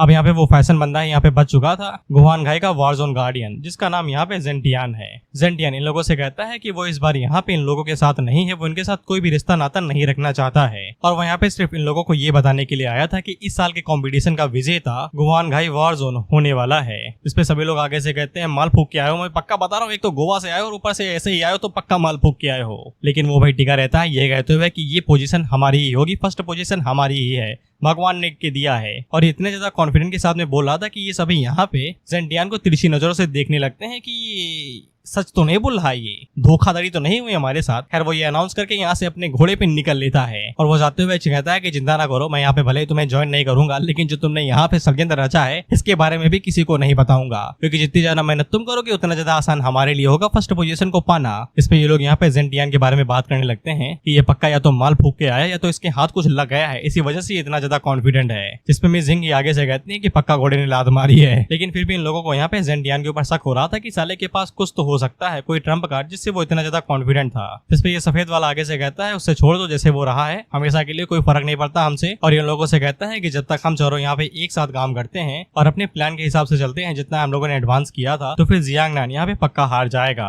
इसके बाद हम लोग यहाँ पे दोबारा हिस्टोरिकल चर्च या फिर एशियन चर्च कुछ ऐसा था ना, उन लोगों को दोबारा देखते हैं जो कि यहाँ पे जोजियांग सिटी के एकदम सामने ही खड़े हुए थे। इसके बाद 7th सीट होल्डर यहाँ पे उन लोगों से पूछती है कि ग्रेट सन ऑफ गॉड का क्या हुआ, वो वहाँ पे क्या कर रहा है। जिसपे उसके सर्वेंट आगे से बताते हैं कि ग्रेट सन ऑफ गॉड की तरह से सब कुछ बढ़िया है, वो यहाँ पे सक्सेसफुली गुआन घाई वॉर जोन का नंबर 1 जीनियस बन चुका है, और गुआन घाई गार्डियन जेंटियान उसके ऊपर बहुत ही ज्यादा भरोसा करता है एकदम दिल लगी के साथ में, इसीलिए उसका कॉन्फिडेंस इतना ज्यादा हाई हो रखा था। इसमें 7th सीट होल्डर आगे से हंसते हुए कहती है कि उसके साथ में वो लोग यहाँ पे पक्का कॉम्पिटिशन में फर्स्ट प्लेस हासिल कर लेंगे। इसके बाद वो यहाँ पे ग्रेट जिया चेहरे को देखने की चाहेगी जब उन्हें पता चलेगा कि उनके बेशुमार टाइटल को यहाँ पे एशियन गॉड के कल्ट ने छीन लिया है। इसी के साथ में वो लोग यहाँ पे चूजियान सिटी के ऊपर हमला भी कर देंगे। चूजियान सिटी वही है जहाँ पे जीगोंग और उसकी बाकी फैमिली रहती है, और साथ ही में जियांग की फैमिली भी, क्योंकि वो उसी की फैमिली है अब। और यहाँ पे जैसे ही चूजुआंग के जितने भी लोग मारे जाएंगे तैसे ही वो लोग उन्हें यहाँ पे सेक्रीफाइस कर देंगे एशियन गॉड को समन करने के लिए। ये है इन लोगों का प्लान। इसके बाद हम लोग जियांगनैन वॉर जोन को देखते हैं, जहाँ पे डुआन उन सभी लोगों से कहता है कि कॉम्पिटिशन कल से शुरू होगा, मैं तुम लोगों को रूल्स के बारे में दोबारा बता देता हूँ। इससे जियांग को समझ में आ जाता है कि यहाँ पे डुआन उसके लिए यहाँ पे रूल्स को दोबारा बता रहा है। डुआन उन लोगों को बताता है कि कॉम्पिटिशन यहाँ पे 2 राउंड्स के बीच में होगा और 8 वॉर जोन इसके अंदर हिस्सा लेंगे। टोटल यहाँ पे 80 कैंडिडेट्स होंगे। पहला राउंड यहाँ पे टीम कॉम्पिटिशन होगा, जहाँ पे 8 टीम एक दूसरे के खिलाफ लड़ाई करेंगे, जो जिन्हें एलिमिनेट कर देगा उतना ज्यादा फायदा रहेगा। जब तक यहाँ पे 4 वॉर जोन बच नहीं जाते हैं तब तक यहाँ पे एलिमिनेशन चालू रहेगा, यानी कि यहाँ पे टोटल 40 कैंडिडेट ही बचने चाहिए, जिसके बाद फर्स्ट राउंड खत्म हो जाएगा और सेकंड राउंड शुरू हो जाएगा। फर्स्ट राउंड उन लोगों की यहाँ पे यूनिटी और कोऑपरेशन को चेक करने के लिए किया जाएगा, क्योंकि अकेले तुम चाहे कितने भी स्ट्रॉन्ग हो, लेकिन अगर तुम्हारा टीममेट मरता है या फिर हारता है तो फिर ये तुम्हारी गलती है और तुम भी हारोगे। डुवान उन लोगों को ये भी बताता है कि ये मत सोचना कि छुप छुप के रहोगे या फिर कैंपिंग करोगे तो बच जाओगे। इस टूर्नामेंट एरिया के अंदर तुम लोगों को छोड़ा जाएगा, वो एकदम पबजी के मैप की तरह सिंक्ड होते रहेगा, यानी कि छोटा होते जाएगा। अगर तुम सेंटर के बीच में नहीं आते हो तो फिर तुम्हारे ऊपर लाइटिंग पड़ेगी और तुम एक झटके के अंदर ही मारे जाओगे और डायरेक्ट एलिमिनेट हो जाओगे। उस एरिया के अंदर जैसे तुम्हें मौत का एहसास होगा वो तो एकदम कड़क एकदम रियल रहेगा, लेकिन तुम मरोगे नहीं, दोबारा जिंदा हो जाओगे सीक्रेट रियलम को छोड़ने के बाद में। इस पर जियांग काफी ज्यादा खुश हो जाता है क्योंकि उसे हाल ही में यहाँ पे थंडर मास्टर का टाइटल जो मिला है, अब वो यहाँ पे लाइटनिंग को हार्नेस कर सकता है। बेसिकली वो जोन के बाहर भी मौज काट सकता है, उसे कोई दिक्कत नहीं है। इसके बाद यहाँ पे सेकंड राउंड के बारे में बताया जाता है, जो कि यहाँ पे इंडिविजुअल बैटल होगा, रैंकिंग बैटल। जो हार जाएगा वो पीछे रह जाएगा, जो जीत जाएगा वो आगे बढ़ जाएगा। एक दूसरे को एलिमिनेट करते जाओ और ऊपर बढ़ते जाओ जब तक सिर्फ 2 नहीं बचते हैं। इसके बाद डुवान उन लोगों से कहता है कि तुम में से 10 में से कोई एक यहाँ पे लीडर बनेगा, अपने लीडर को चुन लो। वह जियांग को महसूस हो जाता है कि आधे से ज्यादा नजर उसी की तरफ है। हम लोग यहाँ पे लू और मुहानक्यो को देखते हैं जो कि जियांग को ही चुनती हैं। इसमें तो और लोग थे, वो भी यहाँ पे जियांग को ही चुनते हैं। ये कहते हैं कि हम इसी के साथ जाएंगे। हम लोग टांगेन और वाइफेंग को देखते हैं जो कि यहाँ पे वो सुवांग को चूज करते हैं। जियांग भले ही ताकतवर हो सकता है, लेकिन जब भी यहाँ पे स्टेबिलिटी की बात आती है वो सुवांग सबसे टॉप पे रहता है। हाँ, ये बात सच है, अभी आगे पता चलेगा। लेकिन आधे से ज्यादा लोग यहाँ पे जियांग को ही चूज करते हैं। 2 लोग और यहाँ पे जियांग को चूज करते हैं, तो जियांग उसे पूछता है कि मुझे तुम्हारे बारे में पता भी नहीं है। इस पे वो दोनों यहाँ पे अपने नाम के बारे में बताते हैं कि एक का नाम ली बिंग है और दूसरे का नाम यहाँ पे वैंगजी है। सफेद वाले का नाम वैंगजी है, सॉरी भूरे बाल वाले का। लेकिन हम लोग वो सुवांग को देखते हैं जो कि यहाँ पे जियांग को ही टीम लीडर बनाने के लिए वोट करता है। जियांग उसे कहता है कि तुम्हें मेरी फील्डिंग सेट करने में लगे हुए हो, और वो आगे से कहता है कि वो टीम लीडर बनना नहीं चाहता है, वो मेंटली काफी ज्यादा वीक है। अब मैं इसे मेंटली वीक होने का ताना नहीं दूंगा, इसने खुद एक्सेप्ट कर लिया। डुवान यहाँ पे जियांग को ताना मारता है, ये कहते हुए तुम्हें शर्म नहीं आती, खुद को कुछ ज्यादा ये बाहुबली समझ रहे हो क्या, या फिर अपने बड़ों के सामने नौटंकी कर रहे हो। हर कोई तुम पे यकीन करता है, उन्होंने तुम्हें वोट दिया है तो फिर अच्छा काम करो ना, ये नौटंकी काहे पेल रहे। इसके बाद वो उन लोगों को बताता है कि उनका वॉर जोन हमेशा से यहाँ पे बुली किया जा रहा है दूसरे वॉर जोन्स के मुकाबले में। वो लोग हर साल यहाँ पे काफी टाइम पहले ही हार जाते हैं, यहाँ तक कि सेकंड राउंड में उन्हें मौका बहुत कम ही बार मिलता है। इसलिए डुवान को यकीन है कि वो लोग इस बार यहाँ पे नई स्क्रिप्ट लिख सकते हैं। इसके बाद वो उन लोगों के लिए यहाँ पे टेलीपोर्टेशन स्टेयर्स बना देता है, कहते हुए चढ़ते हुए जाओ, वहीं पे टेलीपोर्ट हो जाओगे जहाँ पे तुम्हें जाना है।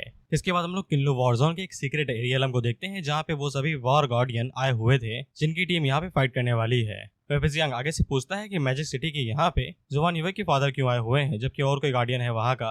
इस पे साइड से यहाँ पे जुवान युवे बाहर निकलती है, जो कि एकदम शर्माते हुए जियांग से कहती है कि ऐसा इसलिए क्योंकि इतने समय वहाँ पे गार्डियन नहीं है, वो किसी और काम से बाहर गया हुआ है, इसलिए उसके फादर यहाँ पे आए हुए हैं। फिर वो दोनों लड़कियां जियांग को प्रोटेक्ट करते हुए कहती है कि तुम इतना शर्मा काहे रही हो सब कुछ बताते हुए, तुम्हारा चेहरा एकदम टमाटर की तरह लाल क्यों हो रखा है। इसके बाद हम लोग देखते हैं कि जैन भी वहाँ पे एंट्री मारता है, वो भी अपनी पावरफुल बोट के साथ में।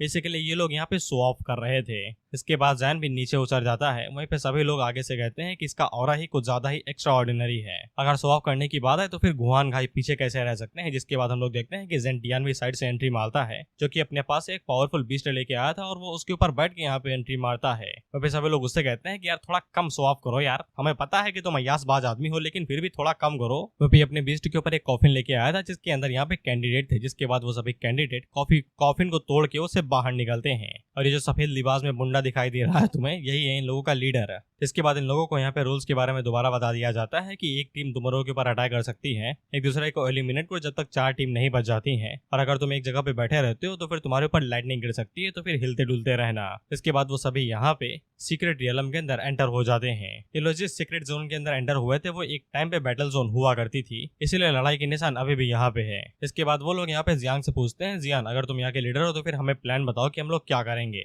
जियांग आगे से कहता है कौन सा प्लान भाई। वाइफेंग उससे कहता है लीडर हो भाई, 8 टीम एंटर कर चुकी है और वो यहाँ पे अपने अपने हिसाब से प्लान शुरू कर देंगे एक दूसरे को एलिमिनेट करने के लिए। अगर हम लोग पहले हमला नहीं करेंगे तो फिर कोई भी हमारे ऊपर हमला कर सकता है। मोहन क्यों चिल्ला रही थी कि तुम ऐसे कैसे बात कर सकते हो, लेकिन जियांग उसे चुप करा देता है क्योंकि प्लान जरूरी है। टीम लीडर होने के नाते जियांग के कंधों के ऊपर जिम्मेदारी है कि उसे टीम को आगे बढ़ाना पड़ेगा। लेकिन जियांग अपने पास से यहाँ पे बारबेक्यू का माल बाहर निकालता है, ये कहते हुए कि पहले खा पी लें जिसके बाद प्लान बना लेंगे। जिसपे इन तीनों को समझ में आ जाता है कि उन्होंने कितनी बड़ी गलती कर दी है किसी को लीडर बना के। कहते कि मुहान की भी आगे से कहती है कि आप हमेशा सही होते हैं लेकिन यहाँ पे गलत हैं आप। फिर टांगन भी अपने मन के अंदर यही सोचती है कि भले ही जियांग कई सारी चीजों में अच्छा हो, लेकिन जब लीडर की बात आती है तो वो हक देता है। तो फिर सभी लोग भी यहाँ पे जियांग से यही कहते हैं कि तुम्हें रूल्स के बारे में नहीं पता है क्या, अगर हम एक जगह पर बैठे रहेंगे तो फिर लाइटनिंग हमारे ऊपर गिर सकती है। जियांग अभी भी अपनी जिद पे अड़ा हुआ था कि उसे पता है, लेकिन अगर वो लोग छोटा मोटा भाभी को कर लेंगे और खा पी लेंगे तो फिर कोई बुरी बात नहीं है, ताकत होगी तभी तो वो लोग फाइट करेंगे। हम लोग वो सुवांग को देखते हैं जिसे बहुत बड़ी गलतफहमी हो जाती है और वो जियांग को यहाँ पे जीनियस समझ लेता है, जिसके बाद वो जियांग की मदद करने लगता है, ये कहते हुए कि मैं तैयारी कराता हूँ। इसके बाद सभी लोग इन दोनों को ही यहाँ पे बेवकूफ समझने लगते हैं। वो आगे से कहते हैं इनमें से कोई भी लीडर बनने के लायक नहीं है। इसके बाद सभी लोग भी यहाँ पे पार्टी के लिए हाँ कह देते हैं और सारे काम में जुट जाते हैं, पार्टी की तैयारी करने लगते हैं। और मैं तुम्हें बता दूं जियांग के पास कोई प्लान नहीं है। जियांग यहाँ पे 2 रीजन की वजह से बारबेक्यू कर रहा है। पहली बात भूख लगी है भाई, रिप्रोडक्शन के बाद में उसकी भी एनर्जी खत्म होती है तो उसे खाना चाहिए। और दूसरा वो यहाँ पे वेट कर रहा है लाइटनिंग के आने का, ताकि वो अपने थंडर मास्टर टैलेंट की मदद से उसे एब्जॉर्ब कर सके, जिसका वो इस्तेमाल अपने एडवांटेज में कर सकते हैं। उसी टाइम में मुहान क्यों यहाँ पे जियांग के पास आती है और उसे कहती है उसे सब कुछ समझ में आ गया। जियांग उसे पूछता है क्या समझ में आ गया भाई, मुझे भी समझा तो वो आगे से कहती है उसे कुछ भी समझ में नहीं आया, उसने बस इसलिए ऐसा कहा ताकि उसे कोई बेवकूफ ना समझे। जियांग अपने मन के अंदर कहता है सूर्यवंशम वाली मीठी खीर बची है क्या, खिला दो मुझे। हम लोग वो सुवांग को देखते हैं और इसे अभी भी यही लग रहा था कि जियांग ने यहाँ पे कोई एकदम पावरफुल स्ट्रेटेजी बनाई है जिसको वो समझ नहीं पा रहा है। और वो जियांग की तरफ देखते हुए सोचता है कि मैंने कभी सोचा भी नहीं था कि ये कॉम्पिटिशन के लिए इतनी ज्यादा मेहनत करेगा, तू साले टीम लीडर बनना डिजर्व करता है। दरअसल वो सुवांग को ऐसा लगता है कि जियांग यहाँ पे चारा बन के दिखा रहा है और जब वो लोग यहाँ पे शिकार पकड़ने के लिए आएंगे तो जियांग शिकार से शिकारी में बदल जाएगा। और जियांग को यहाँ पे इसी से बिल्कुल भी डर नहीं लगता है कि उसे कई सारे ग्रुप से चारों तरफ से घेर सकते हैं, उसे डर का डर भी नहीं लगता। वही पे जियांग को कुछ भी समझ में नहीं आ रहा, ये बंदा सिर्फ चिल कर रहा है यहाँ पे। और ये वो सुवांग से कहता है कि तुम मुझे ऐसा क्यों देख रहे हो भाई। तो फिर वो सुवांग उसे कहता है कि तुम और मैं बिल्कुल बराबर नहीं है, तुम मुझसे ज्यादा पावरफुल हो। वही पे हम लोग बड़ों को देखते हैं जो कि ये सब कुछ देख रहे थे, वो मन के अंदर सोचते हैं कि ये मेरी नाक डुबा देंगे। डुबा क्या, डुबा ही दी है, बस अब कटना बाकी है। साला मैंने इन्हें यहाँ पे लड़ने के लिए भेजा, ये वहाँ पे पिकनिक मना रहे हैं, बारबेक्यू कर रहे हैं, खाना खा रहे हैं, पता नहीं हम मेरी ये बेइज्जती कैसे लेंगे, ये मेरी कैसे कह के लेंगे। जिसमें यहाँ पे जो जैन का अंकल था वो पहले ही शुरुआत कर देता है, ये कहते हुए बड़ो मुझे नहीं लगता है कि तुम्हारे दिन बदलने वाले हैं, तुम जैसे डिसेबल चूज करते हो मुझे नहीं लगता कि वो साले सही सलामत भी हैं। इतने आराम से वो वहाँ पे बैठा हुआ है, मुझे लगता है बहुत जल्द ही लाइटनिंग आएगी और उन्हें वहाँ से खादेड़ देगी। और फिर दूसरी तरफ जैन ने यहाँ पे कई सारी टीम को पहले ही एकदम खत्म कर दिया है। वो जैसे ही मैदान में उतरा तैसे ही कत्लेआम शुरू कर दिया उसने। वो भले ही यहाँ पे क्रूवल है, ब्रेव है और काफी ज्यादा खतरनाक डिसीजन लेता है, लेकिन इन सब चीजों की वजह से काफी लोग उसे एडमायर भी करते हैं। अब तक 100 साल बीत चुके हैं, लेकिन जो यहाँ पे जैन ने हासिल किया आज तक किसी डिसेंडेंट ने ये हासिल नहीं कर पाया। और वो यहाँ पे जियांग की टीम की बेइज्जती करते हुए कहता है कि कुछ तो इतने ज्यादा घबरा गए हैं कि वो चुपचाप बैठे हुए ही हैं, कुछ कर ही नहीं रहे हैं। इसपे बड़ों पे उसे करारा जवाब देते हुए कहते हैं कि भले ही वो कमजोर है या फिर डरपोक है, लेकिन कम से कम गुफा के अंदर धुप के तो नहीं बैठते हैं कि साला दिन भर वही कल्टीवेट ही करते रहे। इसपे जुआन युवक के फादर आगे से एकदम सादे समझौता करते हुए कहते हैं कि चुप रहो यार, तुम लोग ये तो देखो कि यहाँ पे किनलो, वो जियांग, किंगलैंड और टियानफू चारों ने यहाँ पे एक फोर्स को ज्वाइन किया है सिर्फ कैपिटल को हराने के लिए। इस पे बूढ़ो आगे से कहते हैं कि यहाँ पे जियांग ने जो टीम भेजी है वो कमजोर नहीं है, शायद से वो यहाँ पे इस बार कैपिटल को भी मुंह की धूल चटा सकती है, बेसिकली जैन की टीम को। हालांकि जैन के जो अंकल थे उन्हें घंटा यकीन नहीं था, वो आगे से कहते हैं तब का तब देखा जाएगा। उसी टाइम पे हम लोग देखते हैं कि चारों वार जोन्स ने यहाँ पे जो अलायंस बिठाई थी वो सभी यहाँ पे जियांग की टीम की तरफ आगे बढ़ने लगते हैं उनके ऊपर एम्बुश करने के लिए। तो फिर ये लोगों ने सीरियस नहीं ले रहे, आगे से कहते हैं कि ये कर क्या लेंगे मुझे समझ में नहीं आ रहा है। तो फिर हम लोग एक बंदे को देखते हैं जो कि इन लोगों को लोकेशन बताता है जहाँ पे जियांग के लोग बैठ के पार्टी कर रहे हैं। तो फिर इन्हें समझ में नहीं आ रहा था कि ये साले पार्टी कर रहे हैं या फिर इन लोगों ने कोई जाल वाल बिछा के रखा है ताकि हम लोग उसमें फंसे तो ये हमें तुरंत मार दे। बेसिकली सिचुएशन इतनी ज्यादा टेंस थी कि किसी को भी यकीन नहीं था कि यहाँ पे कोई इतना भी केयर फ्री हो सकता है कि आराम से बारबेक्यू पार्टी चल रही है। इन्हें ये लग रहा था कि ये ट्रैप है बस। हम लोग इस टीम के अलायंस लीडर लूसन को देखते हैं जो कि टियानफू जोन से है और वो उन लोगों से कहता है क्या फर्क पड़ता है, अगर वो लोग खुद को डिफेंड नहीं कर रहे हैं तो फिर वो कुछ भी करे, इसे हमारे कोई लेने देना नहीं है और हमारे प्लान में कोई भी चीज नहीं आएगी। ये मत बोलना कि हमारे कुछ पार्टनर्स अभी भी पीछे बचे हुए हैं, इसलिए हम ये बहुत जल्दी खत्म कर लेंगे। ये बैटल इतनी जल्दी खत्म होगा कि उन्होंने पता भी नहीं चला होगा। हम यहाँ पे 20 इलाइट सोल्जर्स को 3 ग्रुप के अंदर बांटने वाले हैं। मेरा ग्रुप यहाँ पे वुसांग को रोकेगा, वो किंग का ग्रुप यहाँ पे जियांग चेन को रोकेगा जो कि किंग लो वॉर जोन की फर्स्ट जीनियस है। फिर वो आगे से कहती है कि जियांग के पास भले यहाँ पे कैलेमिटी कंट्रोल करने की एबिलिटी है, लेकिन वो उनका इस्तेमाल यहाँ पे नहीं कर सकता है। अगर हम उसे यहाँ पे वेपन निकालने का मौका ना दे तो फिर हम उसे आसानी के साथ निपटा सकते हैं। इसके बाद यहाँ पे तीसरे ग्रुप की बात आती है जिसकी लीडर यहाँ पे ली सुवांग थी और ये वो जियांग वॉर जोन से है जो कि यहाँ पे बचे हुए बाकी मेंबर्स को रोकने की कोशिश करेगी ताकि वो ज्यादा उछल कूद ना करे। जिसपे ली सुवांग आगे से कहती है कि मैं उन्हें अपने पानी के साथ पूरी तरीके से वेरीफाई कर दूंगी। इसके बाद हमें यहाँ पे लास्ट मेंबर दिखाया जाता है जिसका नाम यहाँ पे ली हैंग था जो कि किंगलैंड वॉर जोन से है। अब इसके पास यहाँ पे स्पेस एबिलिटी है तो फिर ये इन्हें यहाँ पे स्पेस की मदद से सपोर्ट करेगा। इसके बाद ये लोग अपने प्लान में लग जाते हैं। वो लोग बुढ़ाओ को देखते हैं जो कि जियांग से कहते हैं कुछ कर भाई कुछ कर, मगर एनिमी पहले ही शुरुआत कर चुके हैं, तुझे पता नहीं चला अभी तक कि वो तेरे कितना करीब आ चुके हैं। और फिर बड़ो अपने मन के अंदर सोचते हैं भले यहाँ पे जियांग को पता ना चले, लेकिन यहाँ पे वो स्वांग को तो पता चलना चाहिए ना। लेकिन तुम भाई आराम से बैठ के वहाँ पे फूल क्यों रहे हो भाई, क्या मरने का इंतजार कर रहे हो। फिर जो इनकी अलायंस थी यानी अलायंस वाले वॉर जोन थे, वो आगे से आपस में बात करने लगते हैं कि देखा तुम लोग ये कुछ भी नहीं कर पा रहे हैं, ये बस खा रहे हैं, नहीं तो ये भी नहीं पता चले इनके ऊपर अटैक होने वाला है। इसकी वजह से लोग जियांग और बाकी लोगों के इतने ज्यादा करीब पहुंच जाते हैं कि बस निकल के अटैक ही कर सकते हैं। फिर वो स्वांग जियांग की तरफ देखते हुए सोचता है कि लाइटनिंग से पहले यहाँ पे एनिमी आ चुके हैं, लेकिन अभी तक जियांग ने कुछ भी नहीं किया। और वो स्वांग को ऐसा भी लगने लगता है कि शायद से जियांग को पता ही नहीं चला कि एनिमी कितने करीब आ गए हैं, लेकिन उसे ऐसा लग रहा था कि ये नामुमकिन है, ऐसा हो ही नहीं सकता। अब वो लोग जैसे ही स्पेस से निकल के यहाँ पे जियांग के ऊपर हमला करने वाले तो फिर जियांग आगे से एक मीट का टुकड़ा उसी स्पेस की तरफ दे मारता है जहाँ से वो निकलने वाला था। इस पे उन सभी लोगों की फटके चार हो जाती है। वो आगे से कहते हैं कहीं से पता तो नहीं चल गया कि हम लोग यहीं पे हैं, और ये सभी एकदम पसीना पसीना हो गए थे चिंता के मारे। हालांकि जियांग को कुछ भी नहीं पता, उसे अपने मीट से मतलब है बस। वो कह रहा है कि मीट ये कच्चा क्यों है, इसे पका के लाओ। इसके बाद वो स्वांग उनके ऊपर अटैक करने के लिए आगे बढ़ जाता है और वो जियांग की तारीफ करता है कि तुम्हें इनके बारे में पता था, तुम एकदम बाहुबली हो। इसके बाद वो उसके इल्यूजन के ऊपर अटैक करते हुए कहता है कि ये छोटा मोटा वाइड ट्रिपल रिस्ट्रिक्शन मेरा कुछ भी नहीं उखाड़ सकता। इसके बाद वो इल्यूजन को तोड़ के वहाँ पे उन सभी लोगों की करामात बाहर दिखा देता है, ये कहते हुए कि आया मजा। तो वो लोग आगे से कहते हैं कि जब तुम्हें पहले ही से ही पता था कि हम लोग आने वाले हैं तो फिर मैं इतना ज्यादा बेइज्जत क्यों किया। इस पे वो स्वांग आगे से कहता है बकवास बंद करो भाई, अपने डायलॉग बोलो। जिस पे ये लोग आगे से कहते हैं अगर हम लोग रिट्रीट करेंगे तो फिर हम लोग मारे जाएंगे, हमें आज इन लोगों को यहीं पे मारना ही पड़ेगा, चाहे हम लोग खुद को क्यों ना डिस्ट्रॉय कर ले। और फिर उन सभी लोगों को लग रहा था कि जियांग ने यहाँ पे इनके बारे में पता लगाया है, बल्कि वो तो भाई मीट खाने में बिजी था। और सभी लोग जियांग से पूछते हैं कि उसने ऐसा कैसे किया, तो जियांग आगे से कहता है कि मैंने कुछ किया ही नहीं है, ये सब कुछ इत्तेफाक से हो रहा है और इत्तेफाक मेरी झोली में ही आके गिर रहा है। इसके बाद वो उन दोनों से कहते हैं कि तुम लोग यहाँ पे लिविंग और वैंगजी को प्रोटेक्ट करो और उन्हें छोड़ना नहीं। जिसके बाद वो अटैक करने के लिए आगे बढ़ जाता है।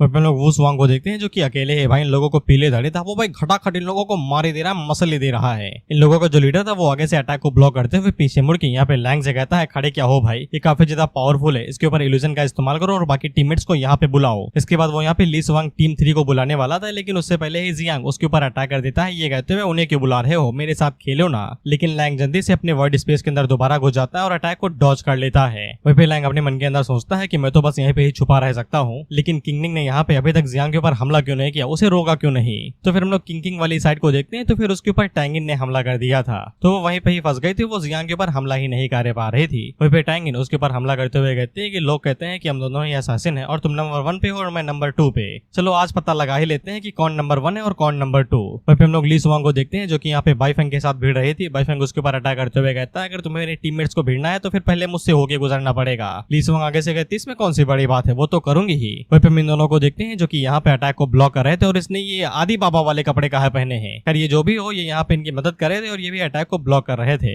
इसके बाद हम लोग लू को देखते हैं जो कि इंटरनल अर्थ शील्ड का इस्तेमाल करती है और उन लोगों को प्रोटेक्ट करती है। वहीं पे बाइलिंग आगे से अपने एरो की मदद से उन लोगों को शूट कर रही थी। वहीं पे वैंगजी और मुहान क्यू भी आगे से मदद करते हैं और वो भी अपना अपना काम पूरी तरीके से कर रहे थे, एक एक करके उन सभी के एलाइड मेंबर्स को डिफीट करते जा रहे थे। वहीं पे हम लोग लैंग को देखते हैं जो कि अपने मन के अंदर सोचता है अगर ऐसा ही चलता रहा तो फिर पूरी टीम यहाँ पे वाइप आउट हो जाएगी। वहीं पे जब वो झांक के देखता है तो जियांग उसके ऊपर अटैक करता है, ये कहते हुए छुप का रहे हो बे, बाहर आओ यार, खेलते हैं ना। और लैंग अपने मन के अंदर सोचता है ये बड़वा हटे तो फिर मैं बाहर जाऊं, बाकी टीममेट्स को निकालूं यार, इन लोगों ने ही मेरा जीरा हराम करके रखा है, मैं कुछ कर भी तो नहीं सकता। और इसी के साथ ये वीडियो यहीं पे ही खत्म होता है। मैं जानता हूँ कि फाइट के बीच में वीडियो एंड कर रहा हूँ और आदत नहीं है हमारी ये काम करने की, लेकिन आज मैं मजबूर हूँ। मैंने फ्लिपकार्ट से जीपी ऑर्डर किया था, लेकिन वो आया तो सही बट फेक था, तो मुझे वापस करना पड़ा। अब पैसों का इंतजार है कि कब वो रिफंड कर दे साले। और इसी के साथ ये वीडियो यहीं पे ही खत्म होता है। और हाँ, दोबारा फाइट में छोड़ने के लिए सॉरी।